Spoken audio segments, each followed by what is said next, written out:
Good afternoon, good afternoon, good afternoon, everybody. How you doing? It's Friday. Friday. We're at the end of the week with our friends. It's Friday. And I got a good one for you. I hope you're ready for this one. Uh, I've met Kevin a couple of times. It's KevinJJohnston who's on today. I met him a couple of times prior to today. I think the first time was in Leduc, where I was at a Pat King event. Came up full of energy, willing to talk, lots of stories immediately. It was basically, "Hi, I'm Kevin," and then he went right into it. A really cool guy to hang out with, spend some time with, and get to know a little bit. And then I bumped into him again at another Pat King event. This was the Bull and Bash, where we were hanging out, and he was part of the actual bull run and the poker table thing. It was kind of neat. I think he got put on his butt. I'm sure he'll go into that. And at that event, we met up again. We got to chat. Not sure if he's following Pat around, but two Pat events, and then there's Kevin. And he's got quite an interesting story. I titled this one Public Images because at the time when I met him and up until now, public image is something that's really important. It's important, especially if you're running for office like I am, and you're going to find out that he is as well. Your public image is important. And what I found pretty unique with him is he has a pretty challenging image created by the mainstream media. You go and search for him, and it's not flattering. It's not flattering at all. Old information, old stuff, twisted. You know how the CBC works. We've seen this 1,000 times. But what I thought was weird about this particular one is just how vicious they are about going after this particular gentleman. I didn't find a major problem with him, of course not. So I reached out to him and said, "Hey, let's chat," because you know what the show is for. The show is to prepare me to be an MP, to go through a full candidacy, to go through an actual campaign, and eventually win the election and then start becoming an MP. And during all of that, I'm going to have a public image, of course. This was a decision I had to make, whether or not I was going to continue to have my life where I was private, doing computer stuff, building a homestead, being an overachiever, flying around, silly things like that. Or am I going to go the public route where immediately, half the people are going to dislike me because they're on the other side, and the people who I'm trying to attract and get the attention of are going to be critical of me, and it's going to be a challenge. It's going to be a challenge. A public image is a very difficult thing to build, especially if you didn't come from the world of doing that. Like I'm not from that world. So when I saw how vicious the CBC in Alberta was against a candidate who was a little bit unorthodox, he's not cut from the same cloth of the other Marrow candidates, and that's really a good thing. We want some fresh blood and fresh people. So I'm not surprised that because he doesn't fit the mold that they attacked him. But what I am surprised about is how badly they attacked him. Like the police were involved in causing issues for him. CBC, court, it's pretty crazy. So I kind of wanted to get into the why of all of that. Is this just par for the course, and I'm just kind of getting used to it all now and taking a look closer, and I'm seeing it for what it is? Or is this an anomaly that's happening to this gentleman? And is this kind of thing that I can be expecting for myself? Because I'm also on a similar side as he is, which is freedom and truth. But I'm unorthodox as well. I'm not from the traditional molds, and I didn't come through the system like a lot of the candidates I'll be running against. So I thought, part of my education, but getting ready for the public image, could be to speak to somebody who's been tarnished, like really tarnished, a big time. So my purpose for this particular episode is to kind of dig into his history, where he's from, why does he jump around from city to city and run for mayor? This is a pretty good question, if you ask me. And how come they are still after him in this fashion? I'm not expecting him to understand why they do it, because he'll be able to speculate on that. But it's been so long. So they really don't want this guy to win. And there could be a good reason. Maybe he's got some good ideas. Maybe they're a little radical. Maybe they just fly in the face of the left's narrative. All great reasons to take a look at him as a candidate, if you ask me. But without further ado, let's see if Kevin's ready. We'll get a thumbs up out of him. Oh, we got 2 thumbs up. He is ready. Hello, Kevin. Jason, it's an honor. Thank you for having me on the show. Oh, brother, my honor to trust me on this one. And sorry it took so long. I went to Ontario. I had to juggle the schedule, but you have been a gentleman the entire time. You allowed the rescheduling multiple times.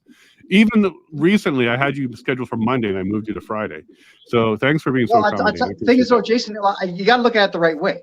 It's your show. just like it's your house. So I'm the guest, regardless. You always have to have the correct perspective on everything. And I'm happy to be here talking to you finally, because everyone says you got to get on Jason Lavigne's show. Right? So we met 3 times in person, and I thought it would be a wonderful experience.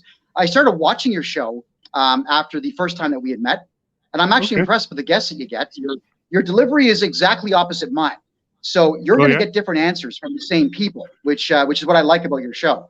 Not everybody is as loud as I am, and I'll tell you, I'm more American than Canadian in my delivery of information and in presentation. And some people like that, and some people, you know how that is. But I was listening to your introduction there. Thank you for that. So to summarize very quickly, born in Toronto in 1971, raised next door in Mississauga. Mississauga, Toronto, Southern Ontario was just phenomenal in the 70s and the 80s. And I mean, just the best place on earth to be. I was, aside from Calgary, as I've heard in the 80s, which I only saw for 2 weeks in my youth, but it was a hell of an upbringing. You know, thinking back to the cost of living versus the wages that we were paid, I was wealthy in my teens. I remember I worked at a grocery store, $16.50 an hour for 4 days a week, warehouse $25 an hour, 3 days a week in the mornings, and then disc jockeying $400 a night plus tips Thursday through Sundays. It was unbelievable how much money that we had back then. Movies were $5. A case of pop was what, $2.99. Gas was 40 cents a liter. Entrees in a restaurant, $5. We had an awesome existence back then, and it was a very social atmosphere. We didn't have cell phones, and those who did were paying 75 cents a minute for them, so no one had them. If you said, guys, Lime Ricky's Friday 8 p.m., everybody was there. Nobody canceled. Everyone showed up. Right? It was a good time. Different time. So what happened is after the economic crash of '93. About half the people I knew lost their houses, and the economy just never came back in Ontario. So I bolted. I went down to the States for 4 years, from '96 to 2000. I got a chance to live in all the Black neighborhoods. So I learned Black culture well. Harlem, West Philadelphia, South Side Chicago, Central Philadelphia, Central Pennsylvania, Pittsburgh, Central Pittsburgh, Denver, Biloxi, Tampa. These are all predominantly very Black neighborhoods. So I got used to the Black street culture, gangsta culture, that's what they call it. And I was accepted widely within the circle because I never tried to speak in Ebonics. I never tried to behave in their fashion. I just sit back and tell them, yeah, brother, you're loose, man, you're nuts, but please keep going. I always had a good time within that circle, but it's not the same as it was back then. I'll cover that shortly. So I came back to Canada in 2000. I figured it was time to have a family. And I made the mistake of thinking that I was going to have the same success of 6-figure salary plus traveling the world in Canada that I had in the United States. Right. And I got back to Mississauga, bought a house with my American cash. You know, my folks were still alive at the time. And I met a great gal. Got married, had 2 kids, did all that, but couldn't find full-time work for 16 years. 16 years in Toronto area. How do you not find full-time work as a highly skilled? Yeah. Well, the excuses, you're overqualified. We can't keep you interested. Oh, and my favorite, we're not hiring white males right now. Oh, and this is where I learned that we were having a very big problem in our society, and that was women, girls under 25, completely control human resources in most companies in Southern Ontario. And you can't get past young girls if they've decided they don't like someone their father's age working there. You ain't getting the job, just how that is. So I was livid. I began ranting and raving on YouTube December of 2016. And between that and May of 2017, my first YouTube channel hit 2 million subscribers. I was too popular for the Canadian government way too quickly, way too quickly. My influence, boom, it was $10,000 a week coming in the door in Google AdSense. And the Canadian government couldn't have that, so they had it shut down. They had my Facebook pages shut down. Open the new YouTube channel, open the new Facebook page.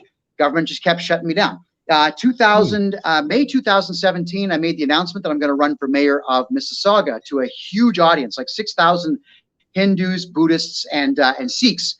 They went ballistic because they knew what my stance was on radical Islam, and I'm not a fan. honestly, it's got to be stopped if you want the truth. And that's what I was saying.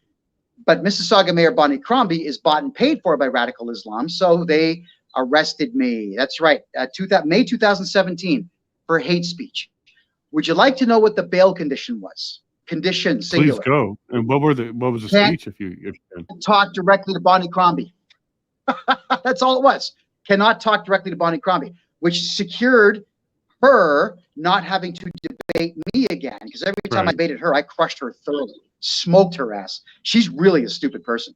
Like Bonnie Crombie is in politics. Oh, yeah, she's dumb. Well, I think I just lost a LinkedIn follower now because she was a friend. Oh, well, I'd like to say, but I can't. I cannot address her directly as per the bail condition. But I can talk about her. So I'll just cancel her. She was going to show up, so I'll just cancel that then, right? Yeah, you may as well do that, because if she knows you're talking to me, your relationship with her is over anyway. So probably. That's what she did, Jason, is she rigged the election so I would not be able to debate. Naturally, of course, the media went to town, slandering, libeling, the whole bit. I was attacked by Antifa 3 times. And I was attacked by a Muslim individual with a knife. He got me in the hand. I've still got the scar tissue down my hand here. Like the knife went right in and hit the bone. I mean, I beat the living snot out of this guy. I was livid, man. Went to the Peel Regional Police to file my complaint because I took pictures of this guy. And, they said, hey, Johnston, we'd like to help, but you got to learn how to shut your mouth. That was it. That's how the police dealt with me getting stabbed. So I had to go to the hospital and get them to clean it out and stitch it up. I'm fine now, but I had numbness in my hand for over a month. Antifa also, they attacked me by knocking me off of a ladder when I was putting up my election signs, and my knee split like this, ripped the ACL. Oh yeah, so I was attacked, physically attacked. City of Mississauga stole my signs. Bonnie Crombie was telling city staff, steal my signs, just take all of his stuff down. I placed second in that election, which terrified the entire establishment. They were mad. So mad, in fact, that Bonnie Crombie came at me with fines from the city of Mississauga for having my signs on city property, because they wrote a bylaw saying that signs could not be on city property, which of course does not overwrite federal law and provincial law on elections. But what they did, you'll love this one, Jason, is they had me prosecuted in a courthouse owned by the city of Mississauga. The Justice of the Peace worked for the city of Mississauga.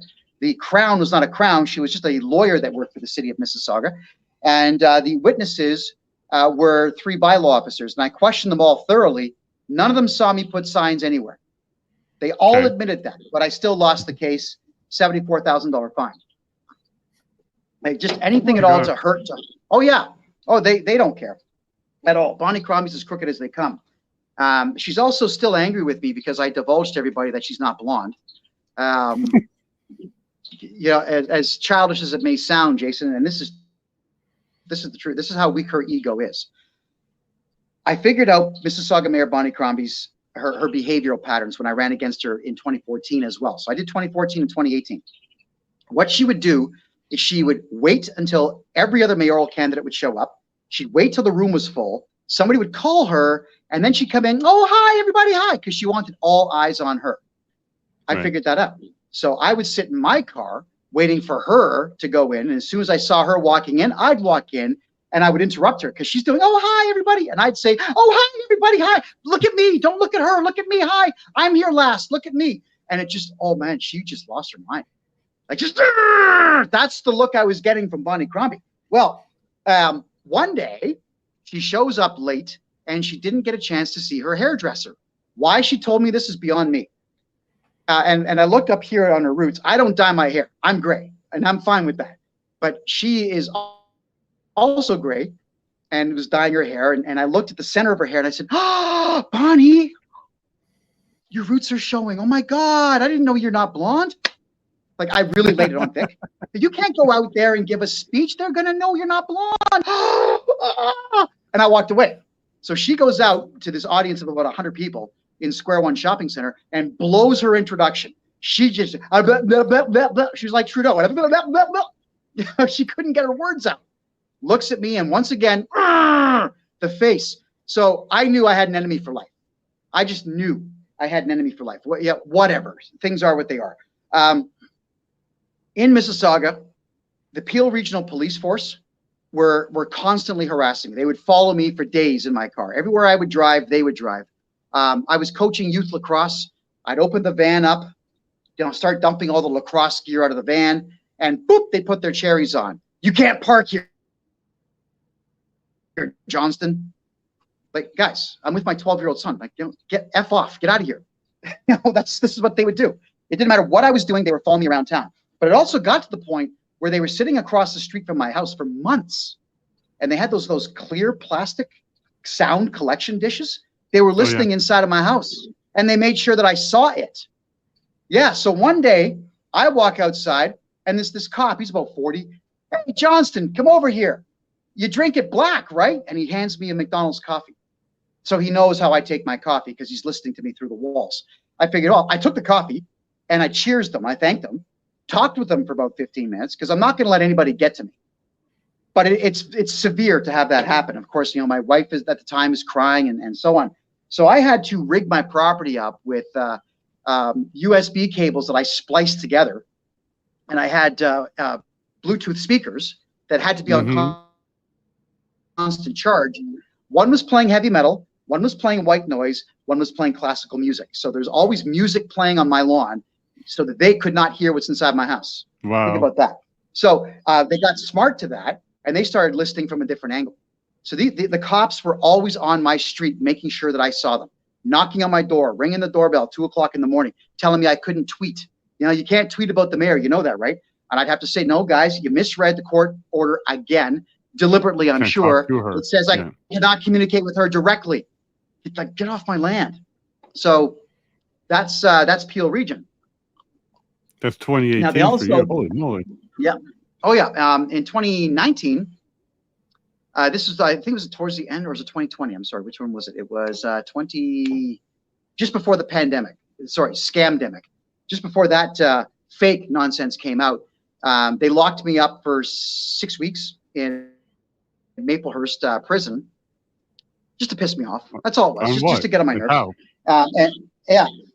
Oh, they said it was threatening threatening an officer of the court. That's what they said.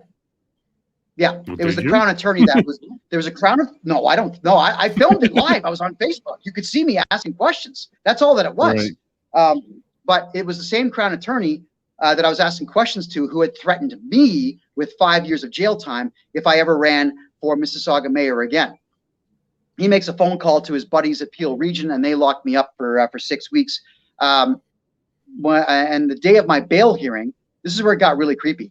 Is I'm in the basement of the Brampton courthouse. Now, trust me, you do not want to be in the basement of the Brampton courthouse. I mean, everybody who runs that facility should be in prison for life for human rights violations. It's a disgusting place, and they don't feed you properly. You get something like 150 calories a day when you're in that courthouse. Oh wow, it's bad. So, oh no, you get nothing, like nothing. So I'm in the basement there, and I'm waiting for my bail hearing. It was supposed to be at 10 a.m. But noon rolls around. Now it's 1. Now it's 2. Okay, guys. All jury selections have been canceled. Okay, guys. The NHL season's been canceled because of COVID, right? Or fake COVID. Okay, guys. MLS soccer's been canceled. Okay, guys. The CFL season's going to be canceled. Like every pro sport thing is being canceled, and we're getting news updates from one of the guards. He was okay. This guy was all right, but he was giving us updates. Thinking, like, just get me out of here, man, because they're gonna, if this COVID thing is anywhere near as bad as they are saying that it is, I can't be in this 10-foot by 10-foot cell for the next 2 years. I just can't be. So get me up for my bail hearing. And then they announced that the borders were being closed. They announced the airports are being shut down. They announced all this stuff. And in my head here, I'm thinking, like, this is my dream come true. Canadian society is finally collapsing, and I'm stuck in a damn cage. I really wanted to see the end of Canadian culture because it had gone so far down by 2020 that I didn't think it was repairable at all. I thought if it's going to crash, let me out, let me see it for myself. Of course, we found out it wasn't. Finally, I get my bail hearing at like 4:30 p.m. on a Friday, and I was released at 7 p.m. on a Friday. And I got a chance to eat a pizza at my own house after a month and a half. All of this to keep me quiet. But I got tired of being harassed by the police, by the government of Ontario, Bonnie Crombie, and so on. I had no power to fight back aside from my voice, which they had taken from me as well. So there was a bail condition that I couldn't be on social media. We had to get that reviewed to allow me to be a journalist and make some money. Okay. Anything to quiet me. I got in a plane. I told my now ex-wife, I told her, I'm done with Ontario. The house is yours. Keep it. I'm out. I'm gone. Bye. Jumped on a plane, moved to Calgary. I got established in Calgary, I'd say within 3 weeks. The podcasts that we were running went to 300,000 viewers between all the social media that we were using. It was unbelievable. I could not go anywhere in Alberta without people running over, shaking my hand, taking selfies, or or giving me the middle finger, swearing at me, and so on. you get both. Like I said at the beginning, 50% of the people hate you right away. Right off the hop. But yeah, right off the hop. But Albertans are beautiful people, and I made brand new friends like just instantaneously. It was a brand new life. And of course, the Alberta government couldn't have that. I was running for mayor of Calgary. Now, here's the funniest thing. I don't think this has happened to any other mayoral candidate ever.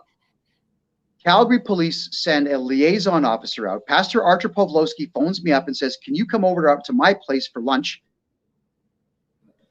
We have a police officer who wants to talk to both of us. Like, dude, I've been here 2 days. What the hell have I done? Well, it's Archer, though. Right? So, all right. But here's what happened. The police force had been following me, obviously. Peel Regional Police had phoned Calgary Police to do this. Ready? I'm listening. KevinJJohnston says stuff. That's what they. So all you babies that work for Peel Regional Police, that's what you sound like, and that's what they did. So the Calgary Police had determined that there was a chance I could win. I don't even think the Calgary Police knew that the elections were rigged. Because they told me that they would protect me, knowing that there was a threat on my life. They were aware of the Islamic fatwa on my head from Ontario. So they were going to try their best to not get sued, I guess, by protecting us. Well, one of my campaign guarantees was that and everything was contingent on me winning. Sure. So everything I say afterwards, if I don't win, is null and void. When I am mayor, I'm going to send SWAT out to arrest everybody who works for AHS who made the decision to shut down businesses and murder people with needles. That's what I said. I didn't threaten anybody, but they said I threatened people, mainly because I said it very artistically. I told them that you decided to go to war with the man who was born for it.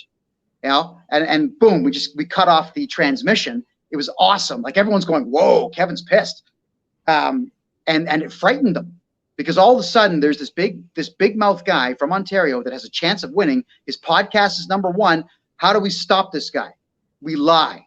We say he threatened us and we go and arrest him. That's what they did. So during my campaign, they locked me up for 7 weeks in solitary confinement. Jeez, brother. Oh yeah, 7 weeks of solitary confinement. I came out about 37, maybe even 38 pounds lighter than I was. So look, imagine right now I weigh 198 pounds right now. I went in at 210. I came out at 178. Is that crazy or what? Like the caloric intake for me was between 500 and 900 a day. And it was junk food, by the way. It was garbage. It's not food. There's almost no protein whatsoever. So I would trade bread and desserts for these. And you'd only get apples once a week. You get an orange once a week, and you get carrot sticks once a week. You got real food 3 days a week, maybe, but like that much. That's all you get. Everything. So let me quickly ask: how are they holding you? Is this a pre-trial detainment? Like, how are they holding you? Yeah, they were holding me on cause of disturbance. That was the only charge they could get. So I finally made bail, and I went through my disclosure. Now let's talk about my disclosure for a second here. Calgary police were instructed by the mayor, Naheed Nenshi, to give me a difficult time. They kept saying he hasn't done anything wrong. He's loud, he's abrasive, but there's nothing he's done wrong. So to try to find something, and this is in the disclosure that I'm going to release next month. Okay, cool. They followed me in a helicopter. The police helicopter followed me for not 1, but 2 days, taking photographs of me with a big telescopic lens. So some guy's hanging out the side of a helicopter on a strap going, oh, look, there he is. And wow. And they were reporting in this disclosure that I was hugging women, and I was shaking hands with men, and I was taking photographs with children, and I was like, always around people. I'm running for mayor. What the hell do you think I'm going to be doing? There was no pandemic, so there was no evidence that they presented. So I'm not going to comply with your medical orders. They weren't even legal to begin with. We've learned recently they weren't legal. Right. So they tried to bust me on working outside of medical orders, but they realized that wasn't a strong enough case. So they call CSIS, and they call the RCMP, and they call the RCMP Hate Crimes Unit, and they call the RCMP Cyber Crimes Division. And which the I'm RCMP sure is listening right now, so say hi to all of them. I'm sure they're all listening right now. Okay, I'm going to censor my reply to the Royal Canadian Mounted Police right now. You guys suck at what you do. You're not cops, you're thugs. You're murderers. That's all you are. So let's cover this. The RCMP watches more than 5,000 videos that I had online at the time. I'm over 6,000 now. They transcribe them all. I wish I had that kind of free time. Yeah. And here's what they were looking for. Sedition, traitor callings, uttering threats, intimidation, counseling to a crime, treason. They were looking for everything. And the report comes back clean. They could find nothing. 5,000 videos, not one crime. Then they were also saying that because I advocate for peace and walking away from fights, don't waste your time getting into bar fights and all that stuff. They said KevinJJohnston is no threat to anyone, right? Because I don't walk around fighting people. I don't challenge people to fist fights in bars. I'm not shoving people. When people get lippy, my facial expressions don't even change. I don't care what people say. If you want to throw chairs and puff your chest, go ahead. I'm not reacting. And I think that bothers them, that they tried to get a rise out of me and it didn't work. Right. So now that the RCMP have said I'm no threat, they had to make up another charge. So they got this alcoholic loser. I can't name the person because of court order. I can. I'm in Costa Rica, but if I want to be able to go back to Alberta, I can't name this loser. But she knows who she is, and she's a loser, and her husband's a loser. And this loser was convinced by Calgary police to lie to Calgary police and say that I harassed her and she didn't feel safe, to charge me with criminal harassment. That's how they kept me in there longer. Okay. So it's that's how Canada works. If they can't find a crime, which you're not going to find with me, I don't commit crimes. If you can't find a crime, you're going to convince someone to make one up. And that's what happened. That's what Alberta Health Services did. They made up a crime. Made it up. I've got a great photograph. So this was an employee of Alberta Health Services then? Yes, it was. Yes, it was. I'm not going to get into who, but anyone who knows who I am knows exactly who it is. Don't call her. She's a loser. Let her bask in her own loserishness. Let her bask in the fact that she's a nothing and that she's a nobody. Don't phone. Don't visit her. Don't harass her. Don't draw pictures of her. Leave her alone. She's a loser. She'll die friendless sometime 30 years down the road. No one's going to remember her. Who cares? Okay, fair enough. National she made me famous. Sure. Yeah. She made me famous, and so we'll thank her for that, dumbass. But there is a photograph, Jason, and I should. You don't hold back at all. No, I'm in Costa Rica now, man. I can say what I want. There's freedom of speech here. Look at that, man. Palm trees. Hold on. Do you see them? Those are banana trees up there. I do now. I get free breakfast every day. One a week, though. Wait, one a week. One banana a week? I'm 3 a day, just like jail. Just like jail. Oh, in jail. Actually, in jail, men are so insecure in jail that bananas are not called bananas. They're called yellow fruit. Because a banana means penis, right? And sausages are not called sausages. They're called fire sticks. That way it doesn't mean penis. Stupid, man. The guys in jail are some of them are really dumb. I didn't have before today, so thanks for informing me on all that. Now you know. So fire stick is sausage.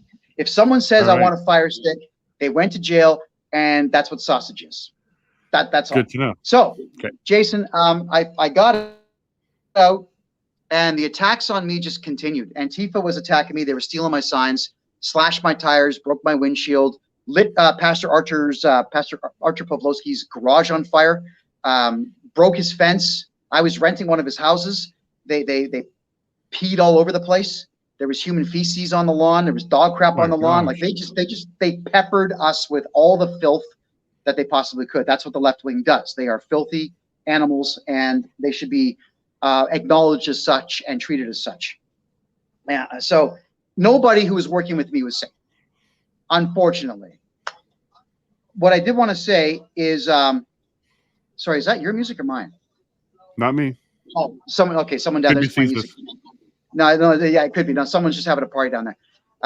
So what I want to say though is that with all of these things happening to me, I still continued the campaign, and then we discovered that the Dominion voting machines were being brought back. Now, I won a motion in the courts to have those machines banned and go to paper ballots, and then they said, it's Johnston, so we're just going to go back on the motion victory and go ahead and use the Dominion machines. Now, I had a chance to inspect those things.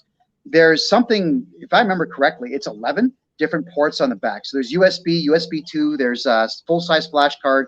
There's the SIM, not the SIM, sorry. Those big cards that have the 90 pins on the front. They got everything. So there's every way imaginable for you to be able to log into one of these Dominion machines. It's all BS. It's all fake. The elections are completely and totally rigged, everybody. Don't think for a second that they aren't. So with me, with the election going through, with the media having done everything that they had done, we figured that I was going to place somewhere in the top 5 because they gave me about $5 million worth of free advertising. Think about all the free advertising they gave me. Front page of every newspaper in Canada, every radio station in Alberta, every TV station in Western Canada. Then they actually started putting me on CBC in Toronto and Montreal. I was getting phone calls from friends all over the country. Dude, why are you on CBC again? Because they don't want me winning the Calgary mayor race. Like, when did you move to Calgary? Jesus, man, watch my show. Yes, some Fred you turned out to be. You're not even watching my show. So the election, I think they said I got 1,700 votes. It wasn't much. I'm thinking, come on, man, really? The woman that won, Joyty Gondek, which she's a Khalistani extremist. Nobody knew who she was at all. She's got an ugly soul. She looks like a man, and her only claim to fame is that she took her son and forced him to dress up like a girl. And she parades him around dressed like a girl all the time, saying, look how sensitive I am to the LGBTQ community. No, what you've done is you've turned your kid into something that's never going to procreate. You've turned your kid into something, and let me be a bit rude here, Joyty Gondek, you've turned your son into someone whose only value in life is going to be providing oral sex services to other men. That's what you've done to your kid. He doesn't have a chance to be a masculine man in the future. You've taken that away from him. You stole it from him for your own political career, your own political gain. What a disgusting human being she is. Brutal. But that Calgary, that Alberta, that Canada is what you get when you're not paying attention to your own politics, when you're not paying attention to your country and what's going on. This is what you get. Now, I don't know if you know this, but the Khalistani group of Sikhs, they're pretty extreme. And there was a Khalistani group that tried to turn the massive Gurdwara, like the big temple in Mississauga, into a Khalistani country, like an actual independent country for Khalistan inside of the city of Mississauga. Now that got crushed in the courts, but now Joyty Gondek is going to be doing that or trying to do that in Calgary. She wants a Khalistani area within the city that will actually be an independent country. So think about how ridiculous that is. She's going to try. I'm saying no. She'll try. And she'll waste tax dollars trying. And it'll be a big debate and a big distraction, keeping all your minds off of what's really important. And that's the biggest problem, Jay, is that we are distracted now with the stupidest, most mundane crap in the world. Canadians right now believe it's their duty to fly Palestinian flags. It's not. It's not our country. That's Palestine. The hell with them. The hell with Israel too. We are not Israel. We are not Palestine. Why are you not protesting the fact that food prices doubled in Alberta, Ontario, and British Columbia in the last 3 years? You should be protesting that. So fly your Canadian flags upside down to signal to the world that we need help, and protest every grocery store until they drop the prices. No, not you Canadians. You know why? Because CBC didn't tell you to do that. CBC told you pick up a Palestinian flag and walk around like an idiot, screaming stupid things at the top of your lungs in the name of a landmass that was never a country. So you're distracted, everybody. You're not paying attention to your own politics. You're allowing CBC, CTV, and social media to dictate the terms of your life to you. Is it working for you? when you guys fly these Palestinian flags, do you make money? You know, do you get new girlfriends? Do your investments increase? Is your fridge more full? Jason, everything they've done to me, they'll probably try to do to you as a distraction. Okay, and now I'm not saying this to frighten you. Your approach is most likely going to be very, very different than mine. Mine is loud and in your face. That's how I do things. You're not that kind of guy.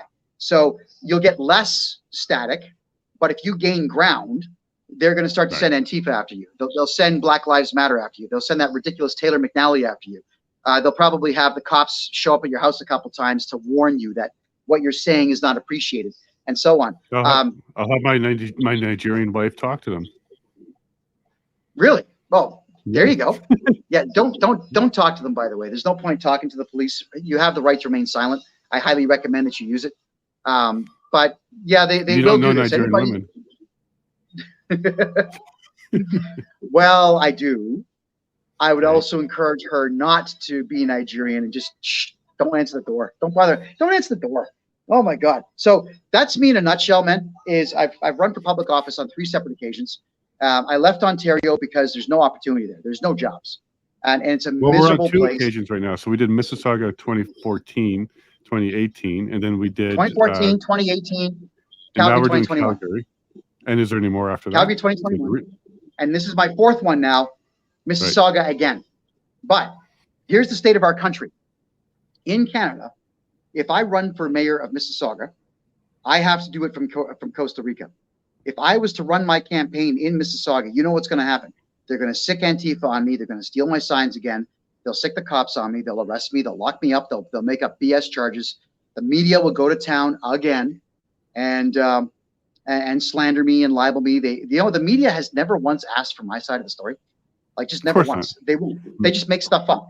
That's not journalism. When you make something up, that's just called propaganda and or lies.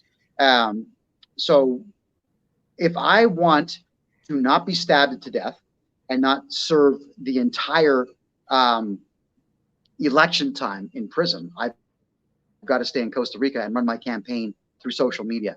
That is friggin' terrifying. So I want Canadians to reflect on the fact your country is so terrible that candidates like me, and maybe one day like him, will have to be outside of Canada to actually run campaigns, which means that we can't walk through town. We can't shake hands. We can't answer questions. We can't kiss babies. We can't pose for photographs. We just, and you have to do these things. I want to do these things. I want to talk to people. I want to hear their stories. I want to know what's ailing people. I want to know what the average person is facing right now, and then how the average person is seeing their city and their country. And I can't, unless they want to come on my show. And I'm going to have a lot of Mississauga specific shows coming soon. They can jump on my show and ask questions, but it's terrible to do it this way. So I want to say thank you for allowing me to tell Canadians how dangerous their country has become. If you disagree with the status quo, you go to jail. I've spent 7 months of my life in prison, 3 months on house arrest, and 348 court appearances. Holy moly. In 7 years. Yeah. Wow, so that's between the Zoom calls, the phone calls, the chambers meetings, what do you call them? The secondary meetings, the preliminary hearings, the pre-trials, the anti-trials, the after-trials. Like, just it's too much. It's too much. Any conviction? Sorry? Have you been convicted? Of what? Trespassing. Trespassing. So in Alberta, 300 Nothing something serious. appearances and stuff, but that was it. Trespass? For trespassing, and I have to see a probation officer for that. You believe that nonsense? So there we go. They want to keep control of me forever. They don't want me talking at all. Now, I have been in Costa Rica for 5 weeks. Since I've done that, my traffic on Instagram went from 200,000 a month to 1.4 million a month. Why? Because I'm saying what I want to say. All I'm doing is telling the truth and saying everything that I've censored myself from saying. Jason, let me tell you how bad Canada is. Okay, this is on top of everything I told you. Okay, there's more. There's more. Oh, there's more. In the 1990s, and even in the early 2000s, I was into stand-up comedy. I had a blast doing it. I really did have a good time. So I dug out my old routine, from the early 2000s, and took those jokes, rewrote them to be a bit more modern, and then I wrote a whole bunch of new jokes, and like we're talking some harsh stuff. Sent the entire routine over to my lawyer as a PDF file. I said, "Here, check this out. What do you think?" He calls me up. He's laughing. All right, he's laughing. He said, "This stuff it's comedy gold." I said, "Good, okay, so you like it?" And he says, "You haven't said this in public yet, have you?" I said, "No. You've got you got the first draft. I'm glad you like it. And if a guy who's 55 is laughing at it, then obviously it's cleverer comedy than most people these days." But then he tells me, "If you say any of this in public, they're going to arrest you. You know that." I said, "I know. I'm one day going to have to do it in stand-up comedy clubs in the States, Costa Rica, Mexico, on a ship somewhere in international waters." International, yes. from the space station, whatever, man. I won't be able to say it in Canada. So how sad is it that I have to have my lawyer approve jokes before I crack jokes? Right, because I got arrested for cracking a joke once. Right. Yeah. Okay, so did you actually use any of them? What would you do? I'm curious. I want to know some of the jokes too. Oh my God! If I was to crack those jokes on your show right now, they'd pull you off Rumble. I gotta be. There's a few things that Rumble? I'm sure they would, man.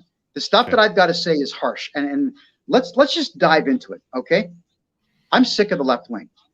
I'm sick of beta males.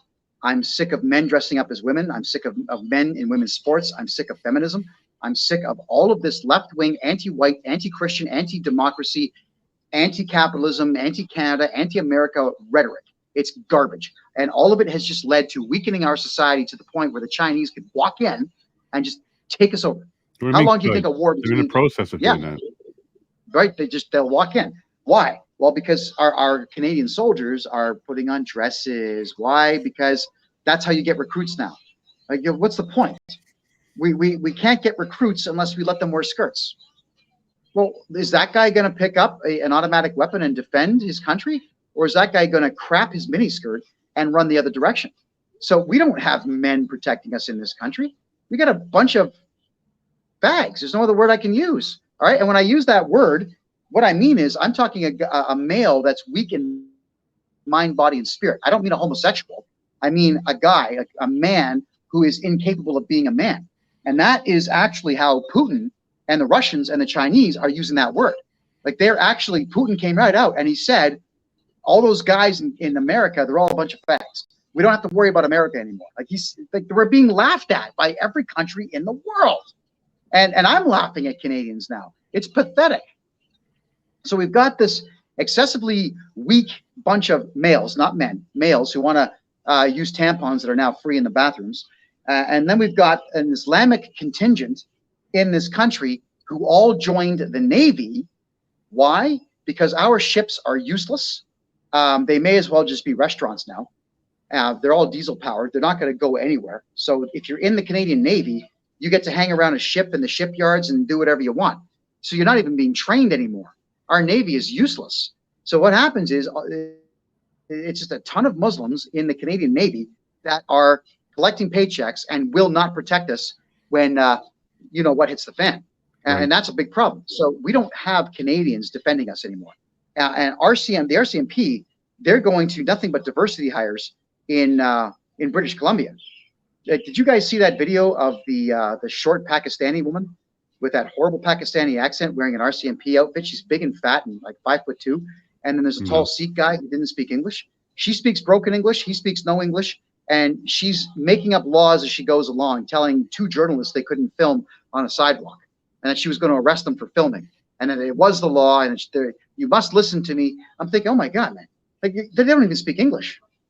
How low can you go to be hiring a 5'2" Pakistani woman who doesn't speak English and putting them into body armor and giving them a gun and saying you have authority? Go police white people? Are you kidding me? Oh my God. No, I haven't seen that video, but Donald Best, who's on my show like every morning, this is one of the things he's been warning about. I love the guy. Yeah, so culturally we're importing people and they bring their culture and policing as well with them. And they try to implement their version of policing here, which is corrupt. It doesn't follow any rule of law. It's very authoritative. And that's what you're describing here. And this is what Donald's been warning us about for a while now. What it's going to lead to is a whole bunch of fed up people Canadians do have guns, and once you push people to their breaking point, they'll just start shooting. You can never put a man in a position where he feels that he has nothing to lose. Always remember Proverbs, and this is the problem with our police departments and our politicians. They don't remember Proverbs. Desperate men do desperate things in desperate times. And when the RCMP is lighting forest fires and then denying people access to their own homes and then breaking into those homes and taking people's guns, people now think there is no rule of law at all, and I have nothing to lose, and how dare they enter my property and steal my stuff. And you should think that way. So when people start shooting, the cops have no one to blame but themselves. And they won't take accountability for it. They'll blame the shooters. They won't blame the fact that they pushed the shooter to their breaking point. If you're going to be messing with people, Jay, you gotta mess with them enough to set them back a year, but not mess with them enough to set them back forever, because they will come back at you with a vengeance, And in this game of vengeance, people, once they decide that I must have revenge, you can't stop them. You can't stop them. So the cops in Canada are going to be experiencing that very soon. There are 11 politicians, including the former premier of Manitoba, who all live within a 3-kilometer block of me here in Costa Rica. You know why? There's no extradition treaty to Canada. Yeah, they're in Costa Rica. They're hiding. They caused all that damage. They put guys like me and Art and Chris Sky in prison. Now they're hiding here because there's no extradition treaty. So when the next government comes in and wants to question them, they just don't go back. They stay here free. Think about that. So Costa Rica has become the haven for everybody who wants to hide money and everybody who wants to be away from the tyranny of the Canadian government, and the future tyranny that will come from those who want some payback. So what I will say is that I have zero sympathy for anybody who works for the Canadian government currently. I have no sympathy for anything that happens to them, because you pushed Canadians to their wits' end. You took their culture from them. You put them in jail for not wanting their culture changed. You told them that we have to, no matter what, respect every stupid culture that comes in, no matter how stupid they are. You've told them that we're going to tax 65% of everything that you make. You've told them that they are not allowed to have pistols now, and that you're going to take more of their guns away. You've told them everything. You've taken everything from them. So when Canadians are looking for payback, I wouldn't want to be you. And if they do it, I don't care. I am not going to shed one tear for any of you, because you friggin' deserve it. You did it. You did this, not me. I was the one that was begging you, asking you nicely, please don't do this. Please, coppers, could you be a little bit more human? Hey, coppers, why don't you show us that you're good cops and go arrest the politicians who are telling you to break the law? Not one politician's been arrested in Canada. The only guy that has been, yeah, except for Randy Hilliard, because he matched what I said, right? Correct. Also, so yeah, there's no politician on the wrong side who's been arrested, but we've had at least one. And then Maxime Bernier got arrested. Yeah, but he's on our side, sort of. Correct. So, right. Yeah, they're getting our guys, but they're not getting the wrongdoers. That's exactly correct. So these are all the things that we got to factor in, man. Is that we have a series of police forces countrywide who are bent on destroying us as quickly as possible, and bent on flexing their muscles. Donald says too. Donald says that too.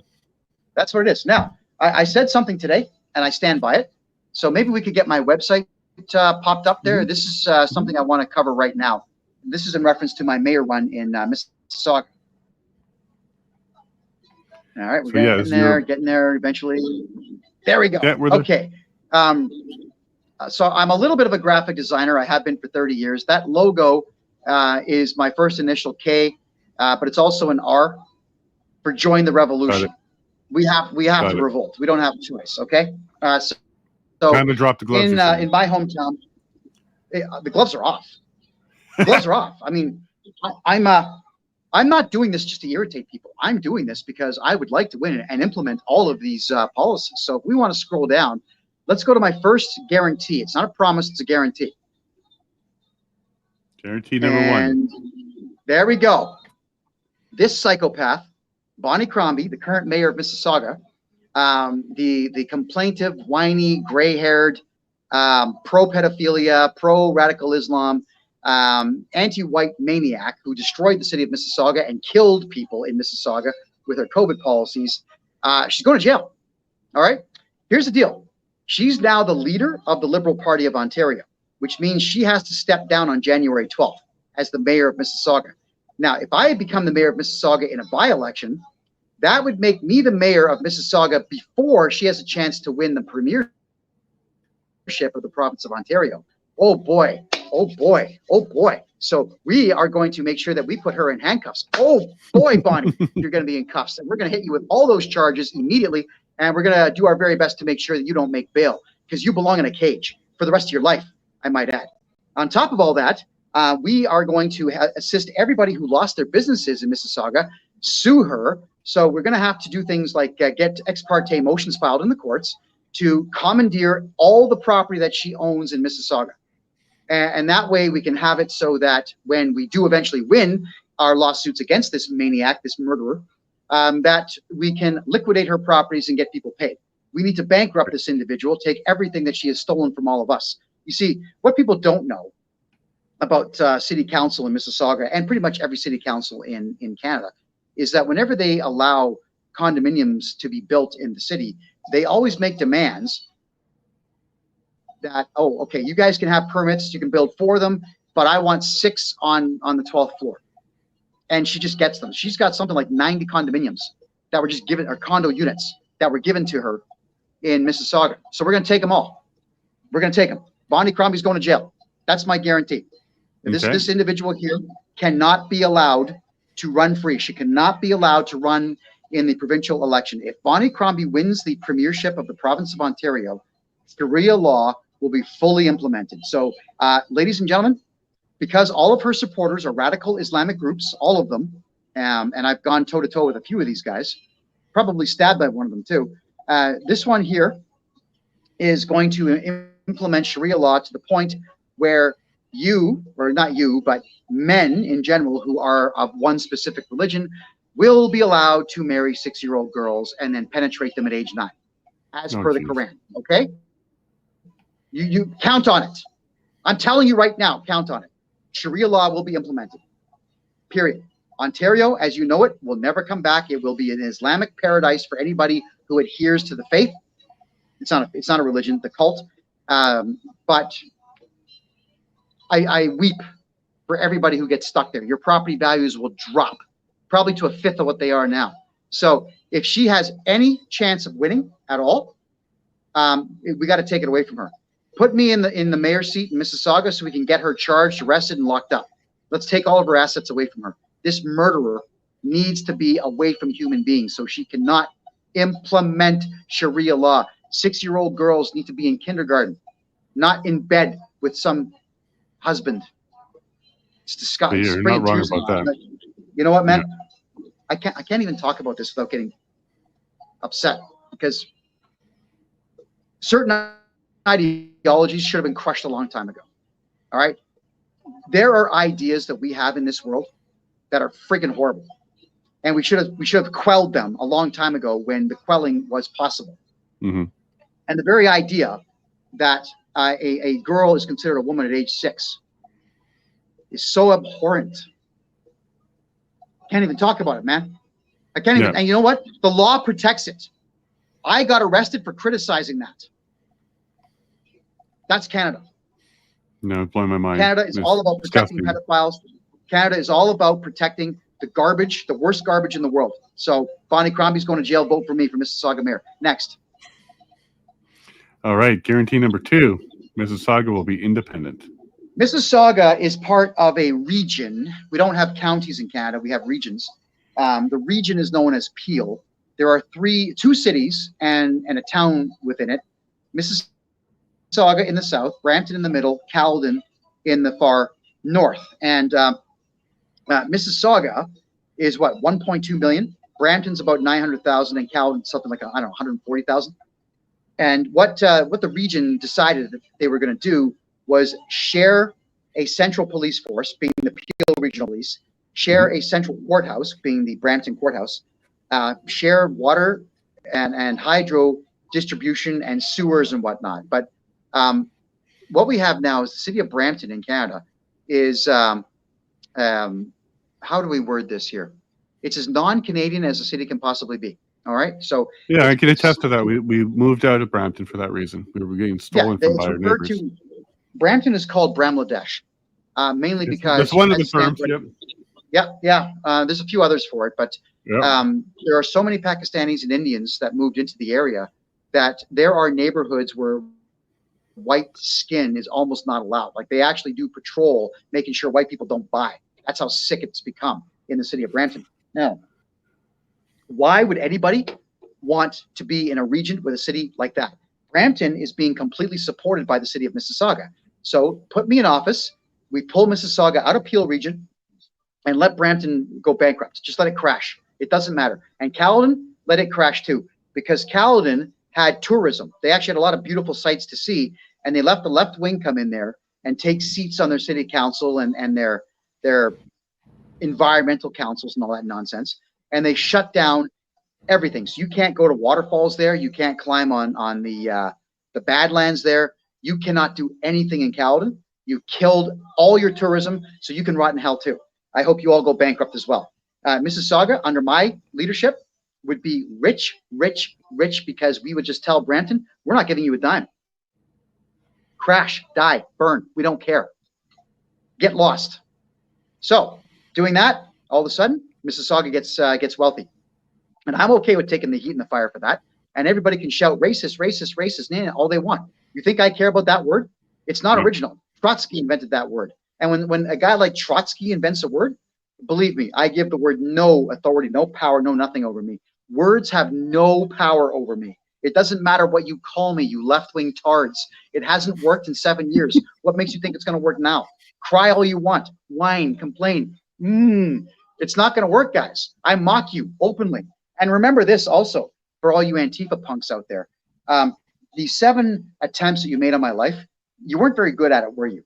In Ottawa in 2017, 46 of them attacked me, and I fought them off successfully. The best that they could do, Jason, was they broke the cartilage on my ear, which a plastic surgeon repaired the same day. That's the best they could do. I fought off 46 of you coward wimps, you beta cuck losers, you forever virgins. You guys are going to be 50 years old 30 years from now, and you're still going to be virgins, living in mommy's basement, playing video games, crying, hey, I got no girlfriend. You know why? Because you're listening to left-wing hype. You never decided to form your own political opinions. You never improved yourself. All you did was look for the easy way out, and the easy way out is to criticize me. And look at this, 7 years later, I'm still doing it. 7 years later, 7 attempts on my life. I should have sent you the photo or the video that I took after I got hit in the head with a brick. Because the day that I got on the plane to leave Canada to come to Costa Rica, they attacked me with a brick when I was jogging at 6 o'clock in the morning in Calgary. Well, the scar tissue's gone, but I cut my knuckles all the way, my skin down to my knuckles, down to the bone. It was 5 guys came at me, and the one guy, he got me good, man. He got me good right there on the head. And then he got me a second time in the gut with the brick.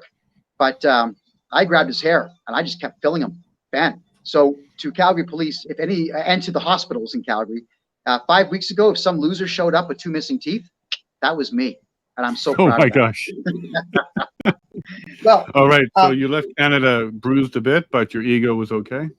Oh, my ego's fine. Like, what are you going to say or do that could possibly hurt my ego in any particular way? You see, Jason, I've got the perfect ego. Why? Because I'm humble when I need to be, and I'm over the top when I need to be. I have no reason to walk around saying, I'm the best, no one's better, screw you all. That's a loser. Losers talk like that. And I don't censor people who talk about me. That's what losers do. Right? Mm-hmm. Real men like you and me, we don't quell people criticizing us. We take it in stride. My ego is fine. My health is fine. And now that I'm in Costa Rica saying what I want to say, I'm doing great. I feel good, man. This is a good place to be for anybody that has a podcast and would like to just say what's on their minds, unfettered and without the cops knocking on the door. Let's go to our next campaign guarantee. There you go. All right. This police force is a joke. All right. What they've done is they went to diversity hires on almost everything. So we're talking like 35, 40% women on this police force. Okay, ladies, I'm going to say stuff that you don't like now. So if you're a feminist, you might want to leave because you may have a stroke. All right.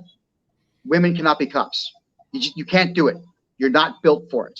There's a couple reasons why. The obvious, strength. If you're going to be a police officer throwing people to the ground, the female center of gravity is in the hips. The male center of gravity is about an inch above the nipple line. So that means you got the strength as men to tackle, take down, and so on. Your center of gravity being in your hips means you have no strength in your upper body to throw a guy to the ground. What are you thinking being a police officer? You know, let me tell you something about men. Here, Kevin, let me show you something, because this just happened today, and this is perfect for what you're just talking about. This is Calgary. 2 female police officers. I remember this. Caution, this video has bad language. Sure, I'll just mute the video while you keep talking, because people just need to see. We don't need to hear anything, really. Okay, yes. So this is a prime example of what I'm talking about. This kid, this is Ocean. He's 21 years old. He's skating on the ice. Bylaw told him to get off the ice. He told Bylaw to get bent. So these two for female no mask on his face while he's outside, right? Just to clarify, everybody, not wearing a mask. That's what this is for. Not wearing a mask outside. Yeah. No, so these two stupid. Look, driving knees into him. All right. They're swearing. F you, F. Get on the effing ground. F. Yeah, like black guys in Harlem don't talk like these two idiots talk. All right. Look at them. They can't stand. All right. They're screaming at him. They're crying. Hey, get the F down. Get down on the ground. Look at him. And the kid's had enough. No, get lost. 21-year-old boy can fight off 2 cops who are female. So now they reach in their pockets. Now they threaten to tase them. Look at them. Oh, they got the taser out. All right. Yep. Losers. Yep. These 2 chicks are losers. Man, you don't have the physical prowess and strength to do this. You can't do this job. There's a third person going to make an appearance here shortly. That's just as bad. Oh, there she goes. Trying. There she goes. This is assault, by the way. This is not an arrest. This is assault. And battery. I mean, she's hitting him. Yeah. And there's a third officer, male, just standing there watching. Yeah, that's the bylaw officer that called the police in the first place. If I've got my information, yeah, that's bylaw because he's got the gray stripe on his pants. So bylaw officers, they're losers. They have no authority whatsoever in Canada, none. So look at this. These 2 cops. The kid, he's on skates. He should be off balance. But he's mocking them both. Now the other problem with women is this demonstrates a few things. First, the physical thing that you're talking about, like you're not physically going to be able to take a man down. Even 2 women are having trouble. The decision to do this is a problem. The authoritative response that they believe they have, this aggression that they have, is a problem. And then this third officer who's standing there basically enabling the entire thing happening is also a problem. Like there's so many problems here. It's just and the crime again, trying to breathe while playing hockey or skating around. Oh, just skating on the ice. Which is not a crime. So these 2 officers, I hope they're watching. You're both a couple of losers. I mean, if I was in a fist fight with you guys, like in a boxing ring, I'd go toe to toe with the 2 of you. I would literally have one arm tied behind my back, literally, and I would have a patch over my good eye so that everything I see is blurry. And I would still win.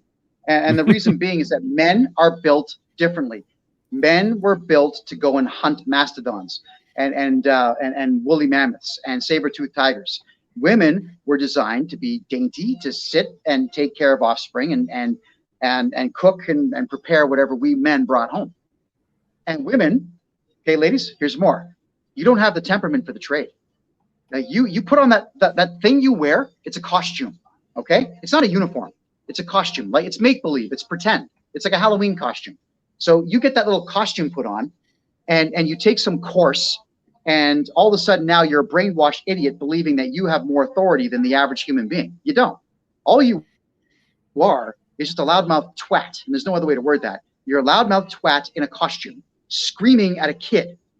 You're adults screaming at a kid, assaulting him, driving your knees into him. You're too weak to pull him down, and you're too weak to try to have a conversation. De-escalate. Women just escalate things. They don't know how to de-escalate things. You could just say, hey, excuse me, sir, could I talk to you for a moment, please? And if he says, I don't want to talk to you, well, that's his right. You know, put your ego aside. But women are fragile. Their egos are so fragile. And they find the worst twats they can find, and they put uniforms on them. Women do not belong in police costumes. They should not be out being police officers at all. So with the Peel Regional Police here, I'm getting rid of this police force when I win. Well, we'll pay the contract out and tell them, all of you, fungu. We don't need women police officers here. You're just, I met so many of the females that work, I don't call them women, the females that work for Peel Regional Police, a bunch of lesbian maniacs who just hate men. That's all they are. They want this job so they can tell men what to do. Fired, or better yet, go to Brampton. Brampton loves freaks. The freak show is Brampton. Go be a freak there. In doing so, in getting rid of this police force, the other thing I'll be alleviating Mississauga of, and I'm going to use the word fag again, is these poofy faggot cops that they've hired. These beta cuck males who are like 5'4", 5'2", with the curly Q man buns. They're so cute, aren't they? And the hips, not a cool beard like you. You got the mountain man beard going on, and I got the 5-day scruff going on. No, these guys have the hipster beard where they square it off at the bottom and all that nonsense. I mean, you guys are asking for trouble. I gave this example earlier today on Ellie's show.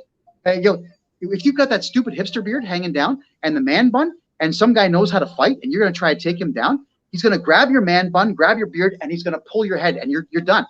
Your day is over. I trained in fighting, Jason. I've seen this stuff done. You slip 2 discs in the back of your neck. It doesn't kill you. It'll certainly drop you, and you might become a quadriplegic as a result of that. So why are we putting 5'4" losers with fag buns on their head and fag beards and gay clothing and all that stuff? Why are we putting them on the force and saying, go police the people, go protect the people? They're not protecting the people. They're just stopping me from talking about them. That's all that they're doing. So we're going to get rid of all those poofters, get them out of the game, and have our own Mississauga police force where it's hyper masculine men. And here's going to be the way that we do it. We're going to make sure that they're Christian in background. We're going to make sure that they are born in Canada, so no more of this foreign nonsense. And we're going to have very, very, very stringent physical prowess tests that they must pass. I'm 52. I can do 105 push-ups before my arms give out. Cool. 20-year-olds do what, 3? Did you see the video where I deadlifted 500 pounds? I'm still doing it now. I can still lift 500 pounds. Okay, well, I can deadlift 500 pounds.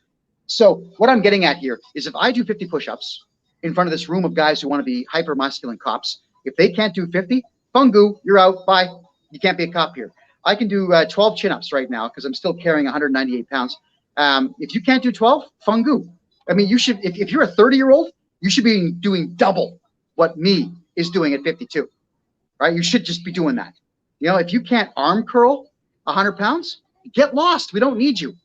If you can't leg press minimum 400 pounds, get lost. Guys my age, I'm working out with 2 guys right now here in Costa Rica, and all of us are doing 680 pounds on the leg press, and we're all in our 50s. So if a 30-year-old wannabe cop can't do that weight, get lost. We don't need them. We don't need women, and we don't need faggy poofter guys in our Mississauga police force. Okay, done. So Peel Regional Cops can become the Brampton Fag Force, and we will have our own police force instead. And it's going to be called a police department, Jason. It's not going to be called a police service. You notice how every police department in Canada switched their name from department, which meant authority, to service. Now, why did they do that? Yeah, good question. It's deceptive marketing. It's because the service services the corporation of the city who hires them. They don't serve us. They don't serve us. They serve the mayors and the city councilors. So, okay. This police force is history. Next. Go slow. We don't want to spoil go slow. We don't want to spoil the last one. The last one's my favorite. Gotcha. All right, guys. Mississauga will be rich. Now, when I ran for mayor in Mississauga back in 2018, one of the biggest problems that we had is that people were leasing spaces for retail, and they were paying $4,000 a month. And then city officials would come in, bylaw officer losers would come in and say, "Wow, the ceiling's made, yeah, it's too dark, it's too black, it's too that. Yeah, we gotta, you can't open yet." There's a guy that opened a place called Supercuts. Right. And super cuts. No, sorry, super cuts, sport cuts, sport Supercuts cuts. is in Ontario. Yeah, but I think it's called sport cuts. Like you actually go into this place, it's all sports. You can actually Okay. watch sporting events in the mirrors, like TVs are in the mirrors, and Cool. you're talking with the barber. It's all sports talk, right? For guys, it's for men. Well, this one guy opened the place up. He was paying $4,400 a month in rent, and he was paying business tax on top of that, $6,000 a month going out the door, and the city would not let him open because one of the bylaw officers didn't like him.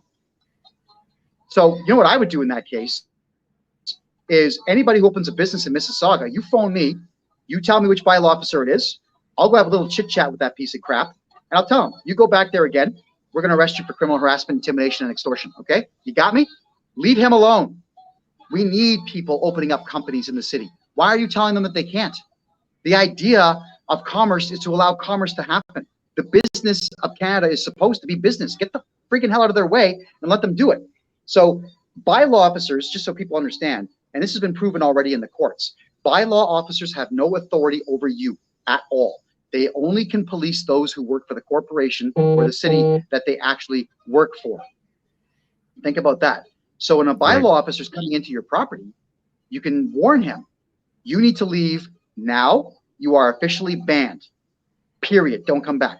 I banned every bylaw officer and every city staff member from my property in Mississauga, my house. They never came back. Period. There was a memo that went out to everyone, do not go to his address. Period. Oh yeah. Oh yeah. You have that right, everybody. Why don't you know this stuff, by the way? So I will let the city, everybody in the city know. These people are just supposed to police what the city owns. Period. If they bother you, you call me. I come and deal with this stuff. I want all the red tape gone. And city councilors who decide that they want to have some kind of vote, let's vote to shut down someone's company. I'm going to interfere with that vote. And what I would do is I go straight to the business owner and say, look, city council is going to try to hose you, but here's all their home addresses. And here's a lawyer who's already agreed to take your case. Why don't you list them in the lawsuit for $1 million a piece? And I'm going to help you. I'll testify against them. This is what we got to do. Someone's got to be that guy to silence these maniacs that we have in office. It's going to be me. Well, it's an interesting approach. I'll give you that because much. I'm not afraid of these guys. Yeah, no doubt. Somebody has to trigger it. Jason, how much red tape do we go through as Canadians? How little money do we make as Canadians? Because there's always some institution or some board or some piece of crap group out there that wants to tell you that you can and cannot do something. I'm a victim of that myself. I gave a speech to 10 people in Leduc, Alberta. What's the population there? 20,000?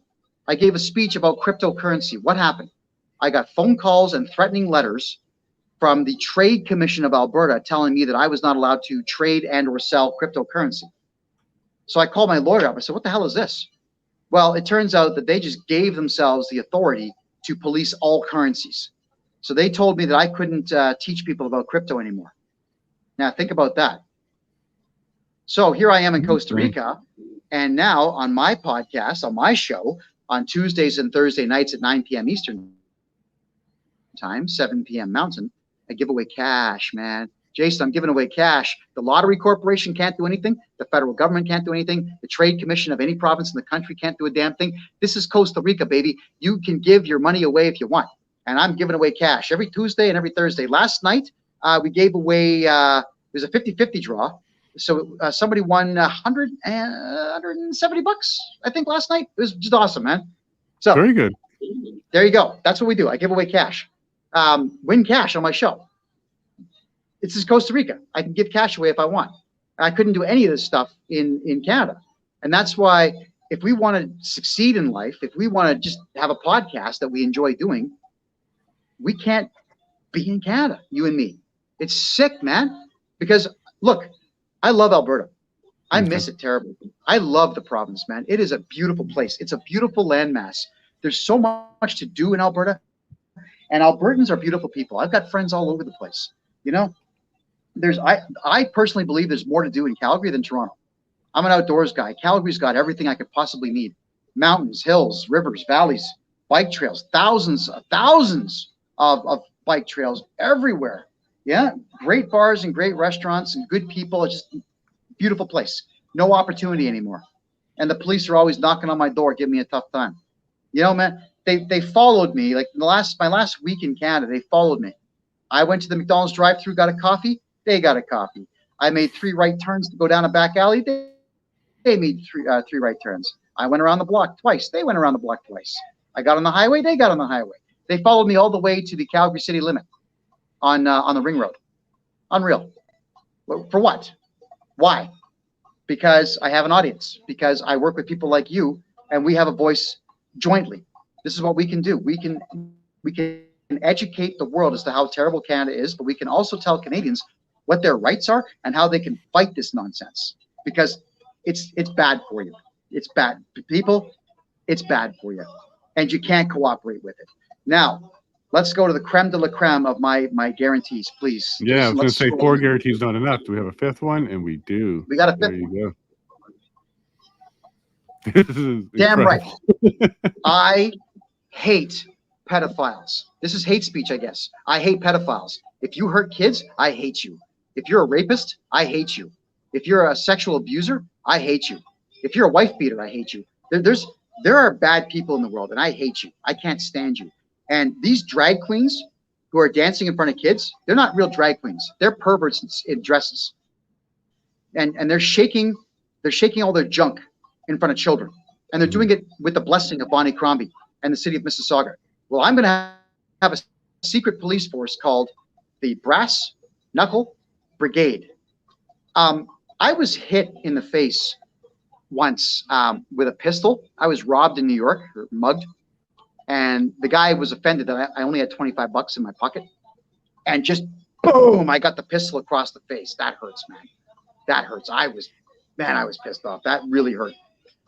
Brass knuckles are exactly the same thing, except it's not a swing. It's the full force of your body right through. You take a pair of those in the teeth, you ain't got no teeth. You're done. This police force is going to be out there stopping these pedophiles from dancing in front of kids. These pedophile rings who put on these shows in parks and private parties and whatnot. No. The Brass Knuckle Brigade's coming to get you. I might even be one of these Brass Knuckle Brigade guys, because nothing would please me more than abusing my power as mayor of the city to knock the teeth out of a pedophile. We need to do this.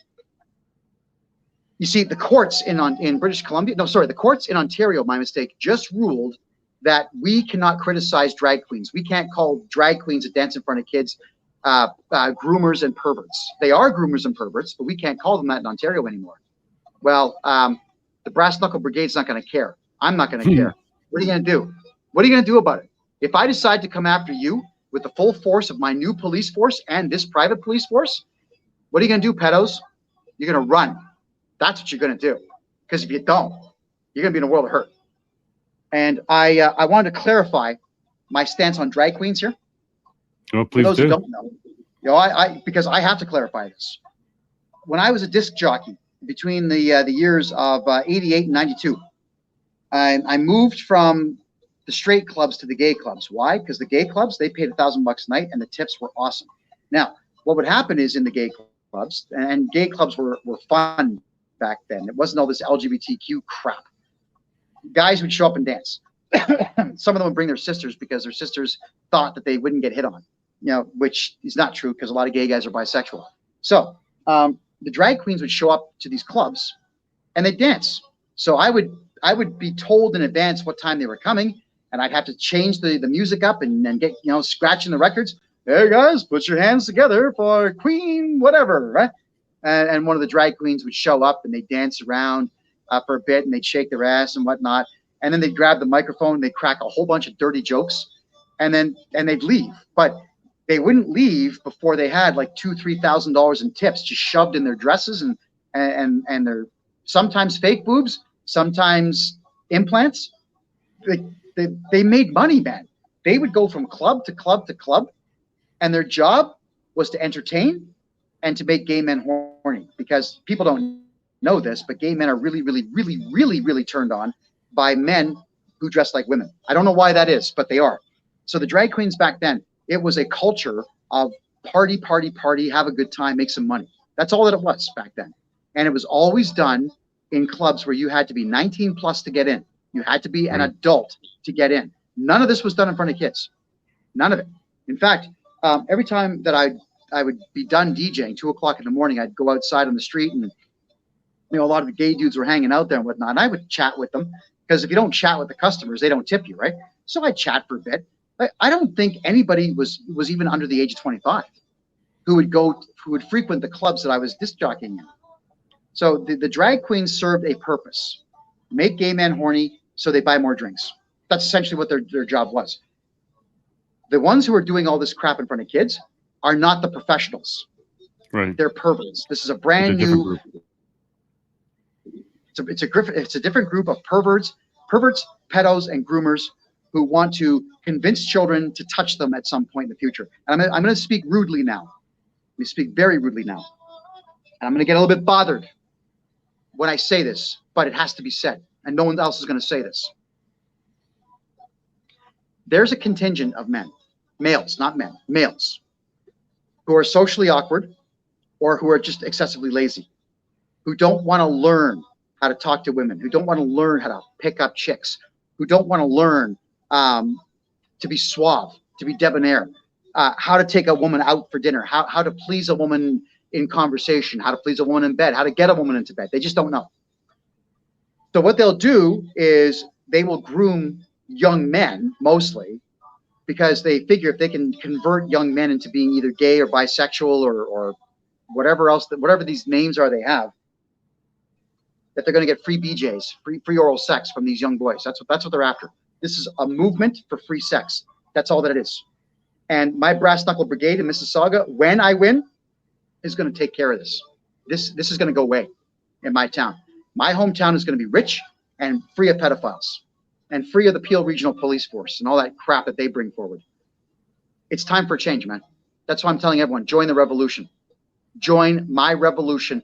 We have to revolt against the left wing that runs everything. They run everything, people, in Ontario. Think about how horrible Canada has become because of left-wing ideologues and left-wing ideology. They run the courts, the police, they run the city councils, they run the education centers, they run everything administrative, they run it all. And they run HR across the city. Left-wing losers will leave Mississauga en masse the day I take office. They will just leave, and we need them to. I would actually, I'm going to pray, Jason. I'm going to pray with me here. All right, dear Jesus in heaven that I love so much, please give brain cancer to everybody who thinks left wing. Amen. I love you, Jesus. If you do that one thing for me, I swear to God, I'll never swear again. That's the deal I'm going to make. That's my covenant with the Lord. We got to get rid of them. They got to go, Jason. We don't need them. You see, the left wing with them, they're not going to get involved with any of the systems that have been built already. You and I, we understand. You got to wake up. You got to work. You got a wife at home you got to take care of. Kids at home to take care of. You got to keep your bills going, all right? These left-wing losers don't want to do that. They don't want the responsibility of being men and women. What they want is to have people like you and me who are responsible paying for them to party, to be in orgies, to be involved in perverse stuff, to sit at home and play video games. They want us to pay for that. So what they do is they want to convert the entire society into their way of thinking. But they're so stupid, they don't realize that when they take away the conservative right to work, which they did with me, and probably will try with you, no one's paying for them to do this stuff. So they're shooting themselves in the foot.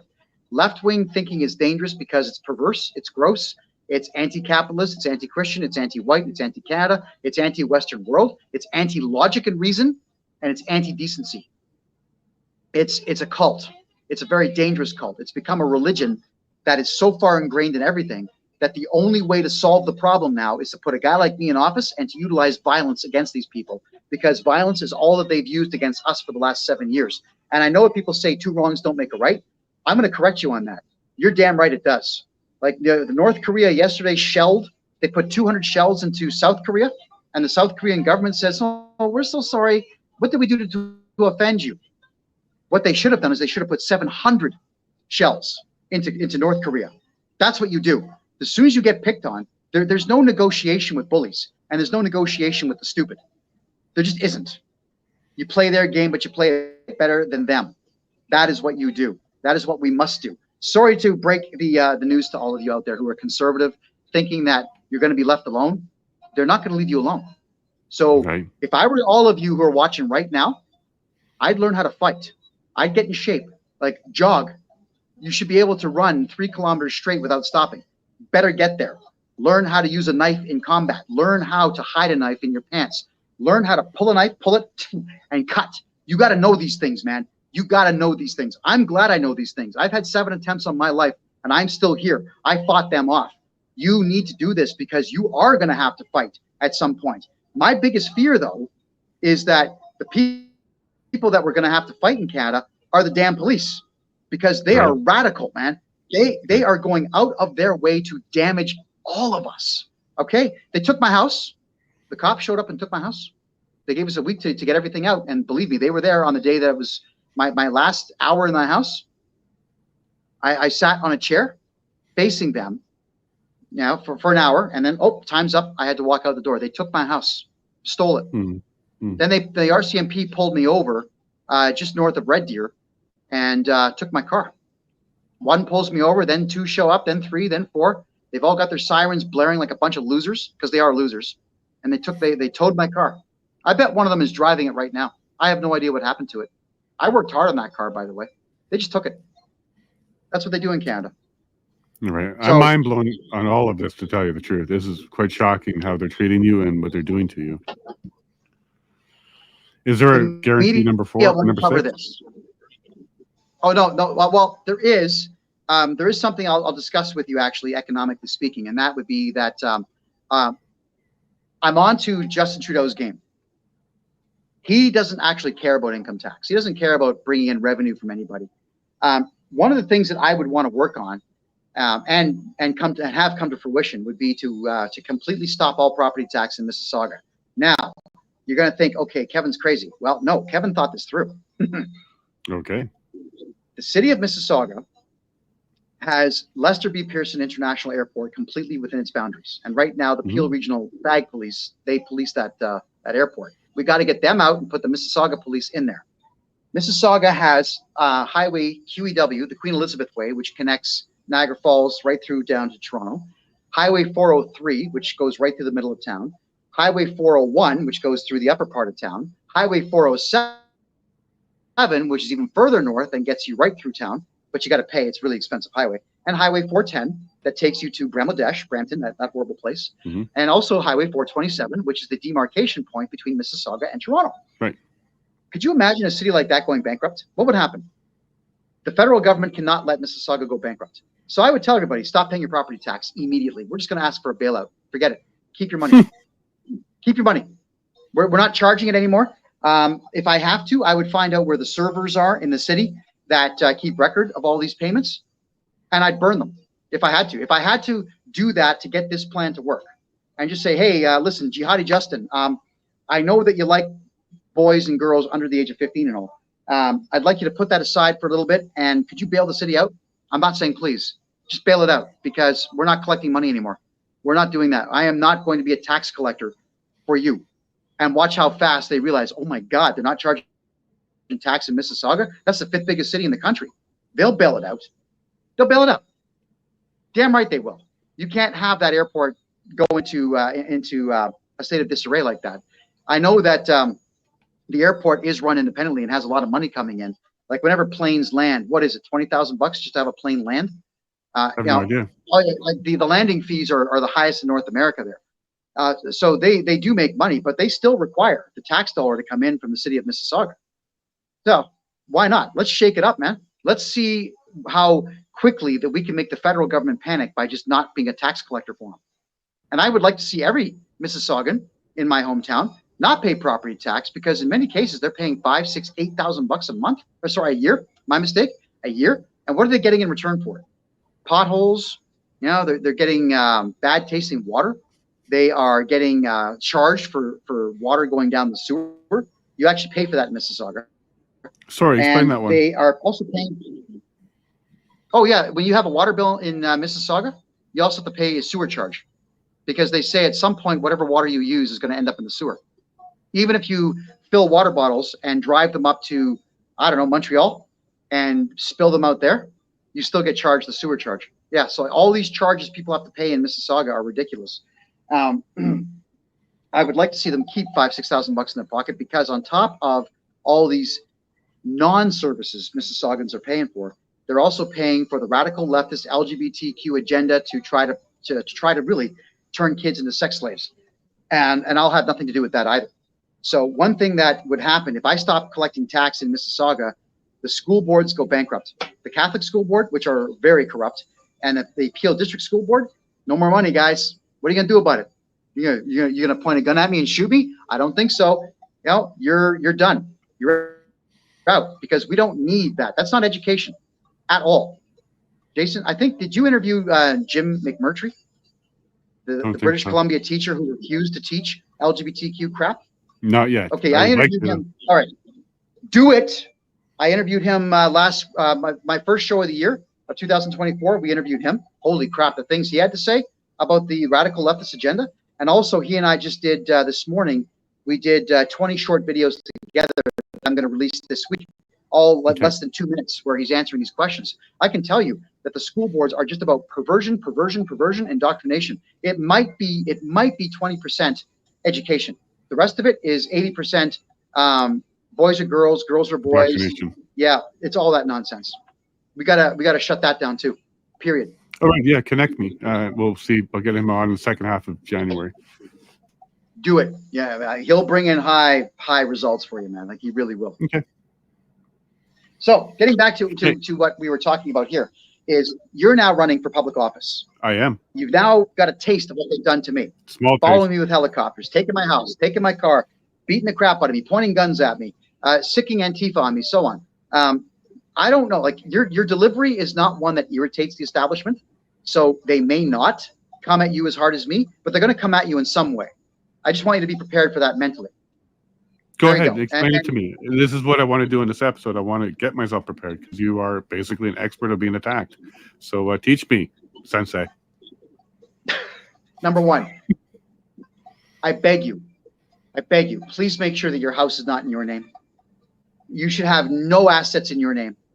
Please, just for me, register a numbered corporation. Don't tell anybody what the corporation is, and then transfer the ownership of your house to that, so that they can't sue you or take your stuff.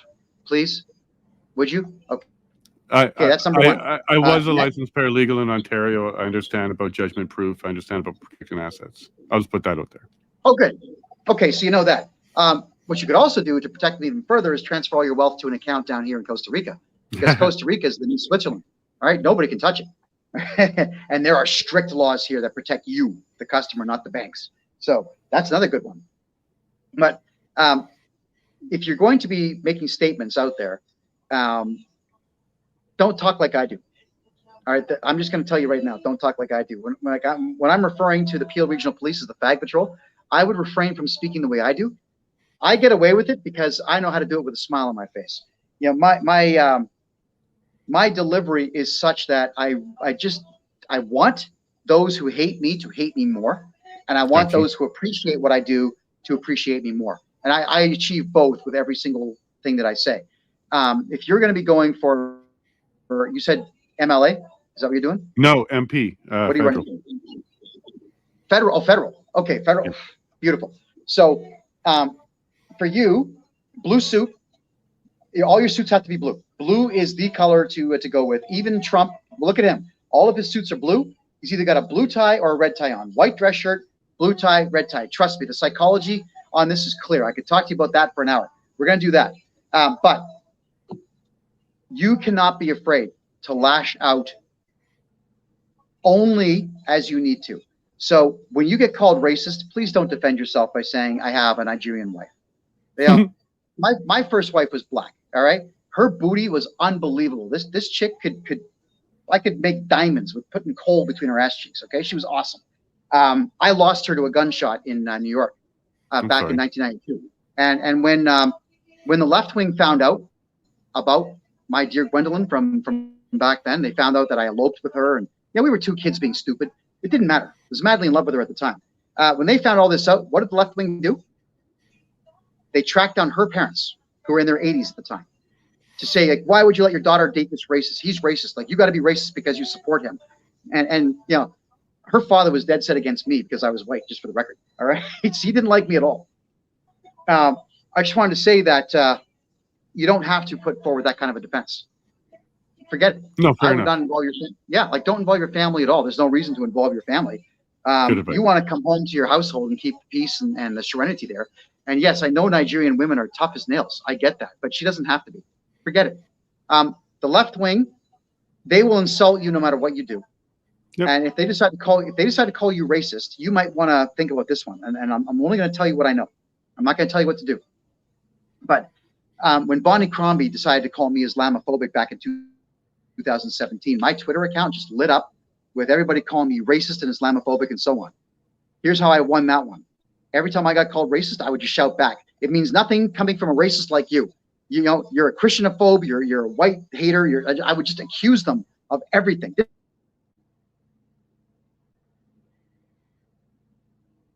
Not sure if that's my side or his side. We'll give it another second or two. It could be my side. Padge, are you there? Is it down for you too?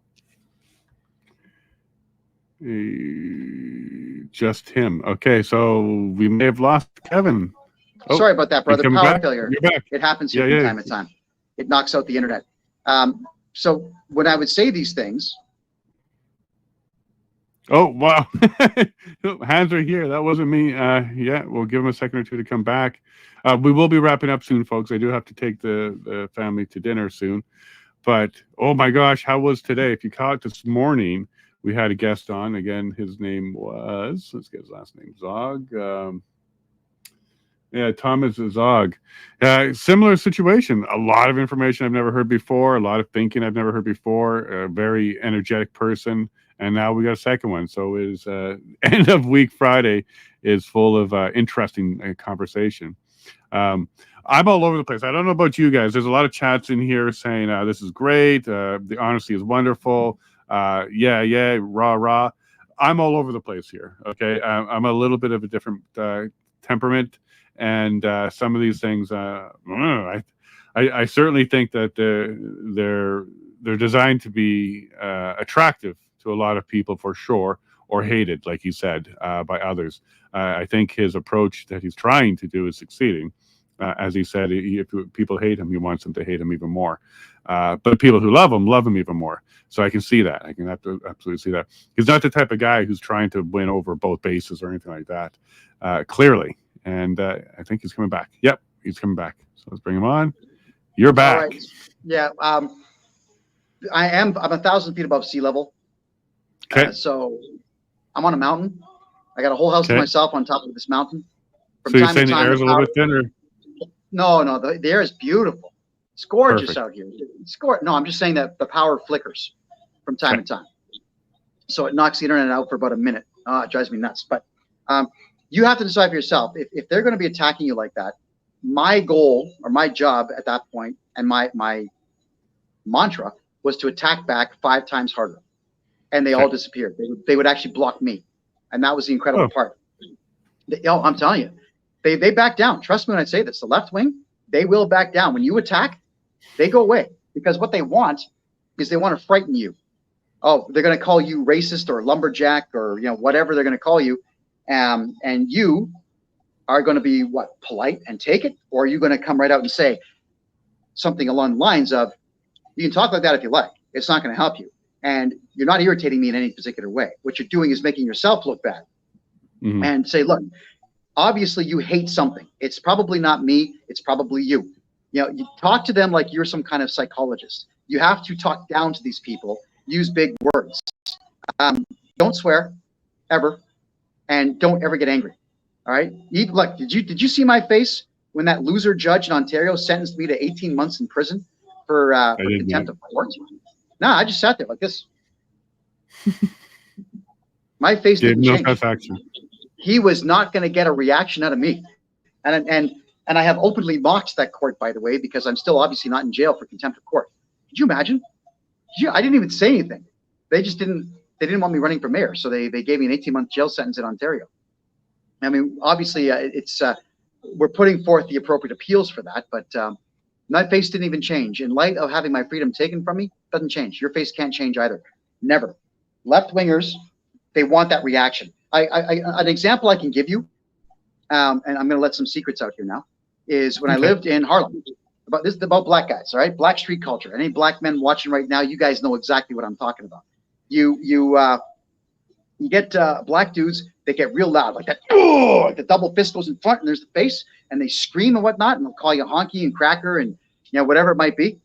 Yeah, stand there and look at them. It's like a gorilla puffing his chest and just beating his chest. That's all that it is. Right. When black dudes behave like that, they can't fight. It's all a show. Don't react. Zero reaction. Just stand there, stand your ground, and look at them. And I started getting on their nerves a little bit in Harlem, and I actually earned respect for this. I would say, hey, what's wrong? You want to talk about it? And the face wouldn't change. And then once in a while, I would go one step further, and I would show up with a case of beer saying, where was that guy that was shouting at me? I got beer. All right. So you've got to be that guy. They're going to puff their chest. They're going to scream. They're going to yell. They're going to insult you. They're going to call you whatever they can online. Your facial expression can't change. You're going to talk to them. You're going to be their psychiatrist and psychologist combined. And you're going to indicate to them that you're there to help them. I'm here to help you. I know you're angry. I can help. Let's talk. And I think I can do that. I can do that. That's more my mannerism. It is. Jason, your vocabulary is huge. You're like me. You're way up in the 80,000 word mark. So you're going to have no problem utilizing language to do so. But your facial expressions cannot change. That's for everybody watching as well. You put I do find emotion into any of it. I do find a disappointed dad look works. So.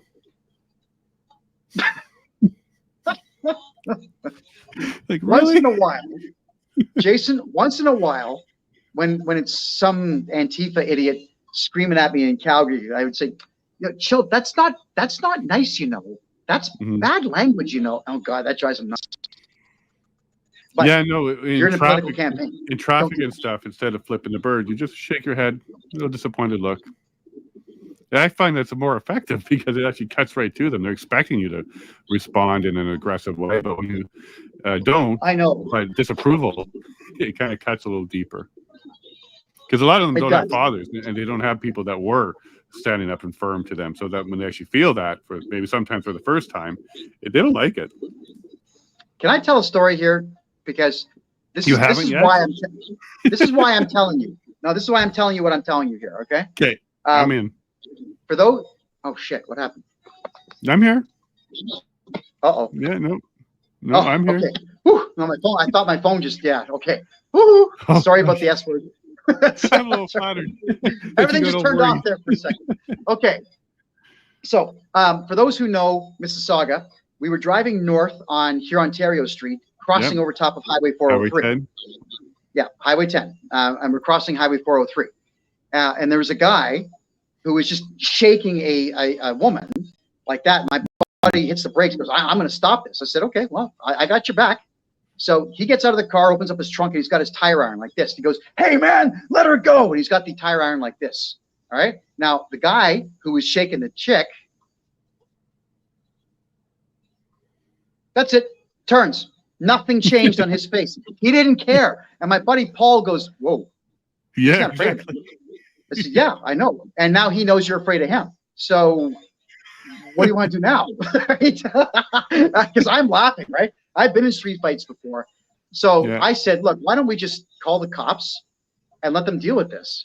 But let's make sure he doesn't throw her off the bridge. That's all I'm going to do is I'm just going to be a distraction now. And I'm not going to be threatening this guy because he doesn't care. This guy doesn't seem to care about much. So my buddy Paul and we both learned that lesson right there on the spot, that some people, they don't care. Right. You cannot frighten them. You can't threaten them. You cannot reason with them in any particular way. So you got to be that guy, the guy who is just going to look, and it gives no facial reactions whatsoever. And look, the first time I got mugged at gunpoint in New York, I was crapping my pants, man. I was terrified. All right. And then the second time I got mugged was at knife point. And okay, I'm less frightened this time. I'm more angry now than I am frightened. And the third time, there was no fear whatsoever. That's the time I got pistol whipped because I said, like, dude, I've got here, you can have it. All right. Whack. So you get more and more experience with each one of these experiences that come up, or each one of these situations. that come up. And it got to the point where after a while, having weapons pointed at me was, really? It gets to that, but you have to experience it to get to that point. I wasn't like that the first time I had weapons pointed at me. So the lesson here is that Vietnamese guy who wasn't afraid of my buddy Paul with the tire iron, you got to be that guy. That's you. You can Not never show the woman part, but the no fear part. No, okay, exactly. Thank you for clearing that up. Yeah, clarify that for the record here. Yeah, thank you. Yeah, but Paul, he wasn't we afraid can of cross bridges together. Don't worry about it. Yeah, and by the way, I handled that situation. I didn't have to fight the guy at all. I just say, "Hey, yo, buddy, what's up, man? How you doing?" I was just, dancing around. I kept it light because I wanted the guy focused on me, and he was. And it's possible that he was on drugs, but the cops finally came by and they dealt with it, and we gave them our names and phone numbers, and we left. You don't have to fight in almost every case. You can just distract and talk. Just be wary of the guys who aren't afraid of death, and there are a few of those around. Okay. Yeah. So you got to be that guy. So keep the wife out. Don't get angry. Stay stoic, and what's a tip? And attack only if you think that you need to. So if you've got some group calling you racist, you got to attack them, but the correctest possible way. You know what you could do? Call me, and I'll cook up a strategy with you. We'll find the words that I know will just twist their knickers in a knot. Knickers might be one of the words that do it right there. Yeah, that might do it right there. Male or female or whatever. That's KNICKERS, by the way. Okay, look, Kevin, I got to take my family to dinner. We got to get going soon in about 5 minutes or so. But I had a couple questions for you, if you don't mind. Why mayor? Why not some other office? Why not provincial? Why not federal? Why do you keep going for mayor? Do you have an attraction to the municipal government, and you can do a lot of change there? Because municipal politics are where every single change actually takes place. All right, you got to think about this. If one city does something like, I don't know, the Brass Knuckle Brigade, how many other cities will follow suit? It just takes one more township or one more region to get involved and follow my suit, and then everybody does. So okay, you're very correct about that. Yeah, you can set trends. We got here. That's how we got here. So one township or one municipality will do an LGBT something, and then all around it, like a cancer or some sort of virus, it spreads after that. Correct. So you're absolutely right. So I can be a trendsetter at the municipal level, and if you get 100 cities following my lead, well, guess what I've done? I've changed the world, just like that. That's where mayorship comes in, because you are going to be the frontal face. You are the brand of the city for 4 years, maybe more if you're good at what you do. That is what you have to do: is change your city for the better, but influence others to be better. And it's only a matter of time before one other township out there who's conservative says, yeah, you know what? Maybe we are going to put some carbon fiber knuckles on our hidden police force. Maybe that guy that keeps showing up and showing his wang to kids in the park, maybe we should knock his teeth out. Maybe. It wouldn't take long for people to understand that, unfortunately, might sometimes, not every time, sometimes might makes right. And might has been used against us for 7 years now. The Antifa violence, the Black Lives Matter violence, the police violence, the media's lies about you, me, Art, Pat King, and all those folks. All this has been done to us. Well, we are now at a point where we have to use it. We have no other choice. There's no political solution to anything that's wrong with Canada right now, unless it's an extreme one. And I am actually not even that extreme. All I'm doing is saying what everybody else is saying, but can't say publicly. I'm doing it publicly. Right. I'm in Costa Rica. Canadian law does not apply. Okay. Well, the next question, Mississauga, my experience there was a lot of newcomers. It attracts a lot of immigrants in Mississauga. It was one of the larger communities, really, of newcomers. What would you do there? Still welcome them, turn it off, send them home? What are you thinking there? Mississauga it's a business. Every city is a corporation. It's a business. We'd have to analyze absolutely everything and say, look, if you can't contribute, you got to go. Okay, because we are no longer in the charity game. Charities, they only succeed if there's an influx of dough. They tend to be Ponzi schemes. Mississauga cannot be run as a Ponzi scheme. It must be run as a business. So we'll tell immigrants, okay, give it a shot. Try your best. Try to make it here. But we're not going to put you on the dole. Under no circumstances whatsoever are any of you going to get free money, and we're not going to subsidize housing for you. The city is going to end subsidized housing for immigrants, and in turn, make it more pliable for everybody to create a business and get a job. That's what I want to do. So no, I'm not interested in unfettered immigration. I will not be a charity case. And I cannot, as a man, I cannot let female emotion get in there. I have to do everything logically. Logic dictates clearly that if the city does not have an income stream, it's going to go bankrupt. Right. And I can make the bailout work by stopping the collection of property tax, because that's going to get the focus and attention of the entire government, who will do the bailout for a while. I might actually even be able to get away with people not paying income or property tax for about 5 or 6 months in my scheme. Eventually, it'll have to come back. We both know that. But I don't want people who have worked hard to buy houses and buy condo units and buy businesses and whatnot paying for people who don't belong in a society where you have to work. I'm not a charity. And it's not, hey, listen, it's not my responsibility to do anything. I volunteered my time with Pastor Art feeding homeless. I volunteered my time at 2 other churches, but that was my time to volunteer. I gave that away by choice. And right now, Canadians are being bled dry, not by choice, to give money to people who don't deserve it, who shouldn't be here. And just for the record, if you look at Stats Canada, I read all this on my show last night. Everyone says about 200,000 people came to Canada last year. It was 1.147 million. Correct. Yeah. And that's on Stats Canada's website. They released that information themselves. Yeah. So think about that, Canada. What is another problem is Mississauga. We were looking to buy property there once, and the challenge that we had there was not only was it high because it's not single families living in single family homes. It's multi-families living in single family homes. Right. And that causes them to be able to afford more than they normally should, which causes the housing price to go up for everybody, which makes it a difficult market to get into. Would you do anything about that? Forced legalization of legal basement apartments. That's the solution to it there. Is that you have no choice at this particular point. And you keep it simple. License fee, $75, which covers the paperwork. Done. Now you have a licensed basement apartment. Now you can rent it out properly. But the idea of running Airbnbs in small township small street areas, that's a bad idea. Airbnbs are really good downtown, like downtown condos. That's where it really works well. So you got to stop that nonsense in those areas. I understand where you're going with this, because I know that Indian culture and Pakistani culture. 3, 4, 5 families inside a house. Yeah. 5 families pay for the one house. They pay it off, and they do the same thing in the next house, and so on. Within 10 years, all the families have a house, but they've either that's what happened to our neighborhood. That's what happened to our neighborhood in Brampton. We were about 50-50 when we moved in, and we were the last ones on the block when we moved out. There we go. And I decided. And we moved out because our neighbors were stealing from us. And when they came outside, I said, "Did you guys see who did this?" And they all said, "No, of course not." But they're all sitting outside watching. They're all sitting there watching. Yes, because their culture is wrapped around one-upmanship and take everything you can get and give very little in return. And I don't want to be around that culture.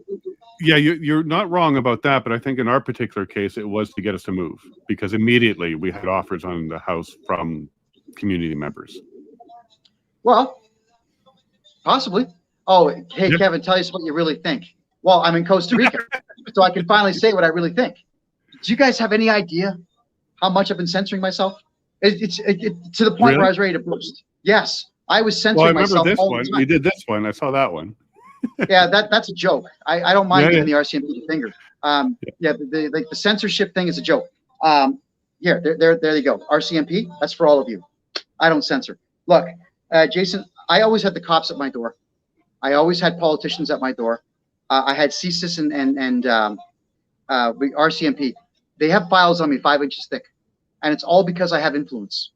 And that's it. They want me quiet. So I was warned by not one but 2 lawyers that I had to be very selective what I say, so long as I'm inside the Dominion of Canada. So I've been censoring myself immensely. My show when I was in Calgary, my show was good. Now it's great. Okay. Because now I'm saying everything I want to say. So follow me on Instagram, everybody. Just my name, KevinJJohnston with the T. KevinJJohnston. There. Yeah, my name right there.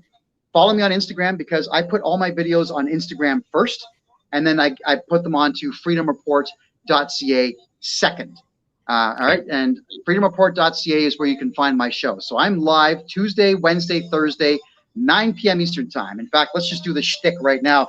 My name is Kevin J. Johnston, Canada's #1 podcaster. My show is on Tuesdays, Wednesdays, and Thursdays at 9 p.m. Eastern time, 6 p.m. Pacific. You'll catch me on freedomreport.ca. We're the only podcast that bribes you to watch. That's right, we give away cash every Tuesday and every Thursday. One of you is going to be a little richer. That's freedomreport.ca. And by the way, support this guy, all right? This guy does some good stuff. This guy is amazing, all right? Really. So if he's selling T-shirts, buy them, all right? If he's selling hats, buy them. Buy this guy some coffee. Jason, you've done a great job. I mean, and I love the fact that you're every day now. That's awesome. You get great guests, and again, your delivery is exactly opposite mine, which is good because there will be audiences out there that don't like how I speak. I get that, but they do like how you speak, and we're interviewing many of the same people and discussing many of the same things, just two different ways. So I'm gonna beg you now, don't quit. Stick with I'm it, not going to quit. No, I'm not going to quit. It's too much fun. I get to hang out with people like you on a Friday night. So, yeah, there's no way I'm quitting. This is a blast for me. Keep in mind, I'm in a fifth-wheel trailer in the middle of the bush on solar power, an hour outside of Edmonton. I couldn't be more bush league. But I get to hang out with people like you. How awesome is that? That's out there, man. Well, hey, I'm on a mountain. I guess so. The only difference is I'm in a man house. On the mountain? But, yeah, I'm a man on the mountain right now. I'm even growing the beard in right now, folks. So check in with me next week. You'll see how gray my face can be. All right. Well, Kevin, I had a blast. You're a high energy, you're high entertainment, and you're also highly intelligent. I did enjoy what you have to say. You and I had some of the same stomping blocks in Mississauga, Brampton, GTA. I was in Oakville for a while too. And I do understand that Mississauga is a corporation and they absolutely should be running it a little bit better like that. It has been abused at least for the last 10 years or so, since Hazel days. It definitely has switched. Bonnie was somebody I know. Okay, I have been into her office. I have shaken her hand because I was a small business startup guru there, and I would go around teaching people how to build small business and startups. And I had a lot of newcomers, and that's why I know that was a large community there in Mississauga, because a lot of newcomers would come there and try and start up small business. But I hung up that hat a while ago, and now moved to Alberta. And look, I wish you all the best, because not since Rob Ford have I been excited. Well, maybe Chris Sky, maybe Rob Ford, Chris Sky, now you, three potential mayors that are actually excited to see take office. Unfortunately, Chris couldn't do it, but maybe you can. And my gosh, can you imagine the headlines? Kevin J. Johnston. Actually, the headline will be "Racist Mayor of Mississauga." Exactly. That's what they'll say. That's what I have one more question. Yeah. One month into your mayorship, and on private land, somebody starts to put up a 55-foot monkey man. What do you do? Oh God, man! All right, look, that monkey. What would you do? That monkey statue in Brampton. Okay, I get it. That's on private property. I have no idea what the bylaws were for that specific height restriction, but because it's not an inhabitable building, obviously they could build it. The idea is, if something's going to make money for a city, get out of the way. Let them have it. But if they're going to be doing it as a deliberate attack on the immediate neighborhood, no, man, you got to block that nonsense. And that monkey statue that you're talking about, that 55-foot tall monkey statue, it's a middle finger to Calistanis and Muslims. I made a video saying that, look, it's not going to be white people that vandalize that thing. It's going to be the Calistanis and the Muslims. Because when you shove your face, when you shove your face in other people's faces, people react. And it was the same idea as the Islamic groups who wanted to put that 88-foot tall minaret in Mississauga. I warned people, the Hindus and everybody else, they're going to try to take that thing down. It won't be me, but it will be others. You're shoving religious symbols and ideologies into people's faces who don't want them. We don't want them. So I would be smart about it. If someone said we're going to build a monkey statue that had no religious affiliation whatsoever, and then they say, by the way, it's going to be part of our plan to have an ice cream place here with a mini roller coaster and this monkey, well, that makes money. Build your monkey. But if it's going to be the middle finger to another religious group, well, no, because it's going to cause strife, and now our policing costs are going to go up, right? Because now we got to patrol your monkey. Screw you. You patrol your own monkey. No. We got to stop these middle finger projects. Don't make money. That 55-foot tall monkey that was built in Brampton, Ontario, is not going to make money. People are just going to come. They're going to look at it. They're going to say, "What the hell is that?" And the Islamic groups are going to come by. They're leaving human feces all around it right now. So, well, that's an Islamic tactic. Just so you know, when I was, it's also culture on their part because a lot of them do defecate in public. So, right. But what I wanted to say though is that when I was in the war zone in Myanmar, I went to a lot of Hindu temples that were in the jungle, and it was gross. The Muslims had come in there and smeared human feces on all the statues and all the walls because Muslims hate polytheists. They're like, they just hate them. So they'll destroy anything because that is what they are taught from a very young age. It's sad. Right. So I weep for the future of Brampton. It's done. And all these major religious symbols are just going to cause strife between all the religious groups there. Not my problem. I'm running for mayor of Mississauga, not Brampton. Brampton can rot. It can rot. I don't care about it. Well, brother, we left Brampton in 2017, and we haven't looked back since. Yeah, it was a nice place for a while, but it turned. It certainly turned, and we were not welcome. It wasn't that I got angry with my neighbors and I didn't like my neighbors. I lived there. I was the last one on the block, but we weren't welcome anymore. Isn't it amazing that white people are not welcome in a white country? That their own white country? Wow, man. Think that through, everybody. Think that through. When all of you decide out there, not all of you, but when some of you decide that you want to defend multiculturalism and utter phrases like diversity is strength, think about what diversity got you. It got you kicked out of your own cities. So think, people. Think for yourselves. Jason, this has been a blast. Thank you, brother. Thank you. I'm glad you had some time for us today. And I'm glad the power stayed on for you long enough to get this done. I can't wait to do this again with you, pal. I got lots more. We'll do it. If people in the chat are saying to team you up with Pat King or Chris Sky, would you do that? Every time. I know Pat well. I've had them both on, so I could reach out and maybe we'll do that. Single time. And what's cool about Chris and I is Chris and I, we're cool with each other completely, but we disagree fundamentally on this Israel thing. With Pat King, he and I disagree on economics. So it'll be interesting to have those gentlemen on the show. That would be a lot of high energy. All three of you at the same time? Oh, wow. I better get some rest. It would be a great show. Yes, I think for sure. Believe me, I'd be in bed right after the show, too. All right. Jason, we'll bring thanks. Mackenzie on at the end, and then he'll rage us out on the closing. So we'll get Jeremy at the end there. That's fabulous. Again, I love you all, Canada. Stay vigilant. Understand that this was done to you deliberately. It's not too late. Hold your families close. You make sure you keep your personal relationships intact as best you possibly can, because that is something that they can't take from you. Jason, have a great night. You too. Have a great night. Bye, buddy. Oh, folks, how was that? If you were sleeping before, you're not anymore. You're wide awake. I'm wide awake. We're all wide awake.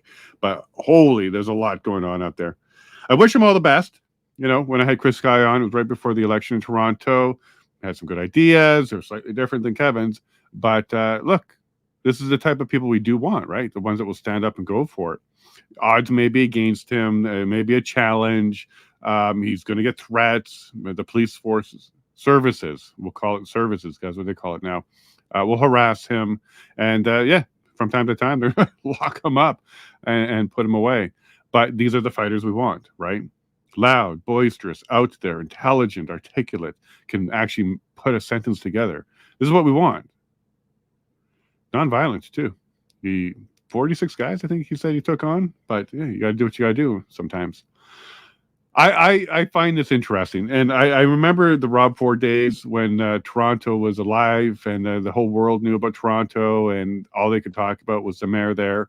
A mayor can make a big, huge difference. So I did like his answer when I asked him why municipal, because it's not wrong. When one city does something, it can spread. It does happen. We see this with the policies for LGBT and other things like that, like the flags. Like one township or municipality put a flag up, and then the next one, and then another neighboring one, and then before you know it, the entire province, and then the country. So he's not wrong. I think his approach is a good one, that you go to the municipal level if you want to make a large change, because it can happen on a municipal level. Some of the other ideas, bankrupting the city and demanding a bailout. Ooh, it's radical. It's radical. It's an idea. And then Lois, yeah, mind blown for sure. There's a few things there. I did heed some of his warnings. Actually, it made a lot of sense. Keep your family out of it. Don't defend yourself by mentioning your Nigerian wife. Just keep your family out of it. I think it's some good advice. Actually, I'm going to heed that one. Don't get mad. Not really my character anyways. I'm an observer. I like to calculate. I like to listen. You may find it hard to believe. Well, I guess not. After this episode with Kevin, there was a lot of listening happening on my part. But that's normally how I handle it. And, some of these stories, when you're dealing man to man or dealing with fear and anger and frustration, he's not wrong. He's not wrong. Don't show fear. Stay calm. Control your anger. And use your words. I like that. I like that. So, Kevin, thanks a bunch for jumping on from Costa Rica. Thankfully, the internet stayed up for you, and enjoy your time on top of that mountain. It was a lot of fun. Sorry you had some assaults, 7 attempts on your life, but you're over the target. Clearly, you're over the target, or they just leave you alone. If you weren't able to get people together, you weren't able to rally people, and you didn't have followers and a growing following, they would just leave you alone. They wouldn't even bother with you. So these are all kind of testaments to your ability to reach an audience and maybe build something that they're afraid of. Too bad he didn't win the Calgary election, because I think that not only would there be fireworks, it might actually be a better place to be. Some of his frustrations and his limits, I think, is shared by a lot of people. So I enjoyed hearing that. And he did feel like a mix of Pat King and Chris Guy and Jeremy McKenzie in his ability to just be raw, frank, and honest about it. So, yeah, I think it was a good way to end the week. I felt bad because there's a few times I tried to schedule him and I moved it around the Ontario drive. He was scheduled. I had to move it. But he was a perfect gentleman the entire time. So his mannerism and his professionalism is pretty high. So I do enjoy that as well. Well, folks, I'm going to go feed this family of mine, my Nigerian family, and make sure that they get some food tonight and have a good sleep. Folks, that was a wonderful week. Next week is shaping up to be an interesting one. Quick update, Brian Peckford did confirm. Well, it's tough. It's tough. I can't even say confirmed. He said, if I'm available, I will. And then I kind of let him know that I'm going to have a second plan just in case he can't. And now it seems like maybe he is available. Whatever the case may be, there's some negotiations going on with Brian Peckford because he's leaving the country for a while at the end of next week. So he's doing his best. I'm doing my best. I do have Leighton Gray confirmed. So no matter what's happening with Brian Peckford, I will have Leighton on. Ken Drasdale let me know that he isn't available that Friday. Well, again, it's another confusing one. He may be available, but I'm going to not push that one because he's got some important work on Friday. So it likely will be Leighton Gray on Friday. And we'll get into Alberta politics, Canadian politics, the law. He's King's Counsel, so that'll be a good conversation to have. In either case, I'll keep you posted on that one. The rest of the week looks like we're in great shape. Dr. Malone on Thursday. We got Sean Buckley on Monday. We've got Denise Rancourt on Tuesday, along with Dr. Melissa McCann from Australia on Tuesday morning as well. And the Amazing Zoltron Thursday morning. So it's a packed week. So let me go and get rested. I love you all very much. This was a fun way to end the week. I hope you enjoyed it too. Love you all. Have yourself a great weekend. God bless.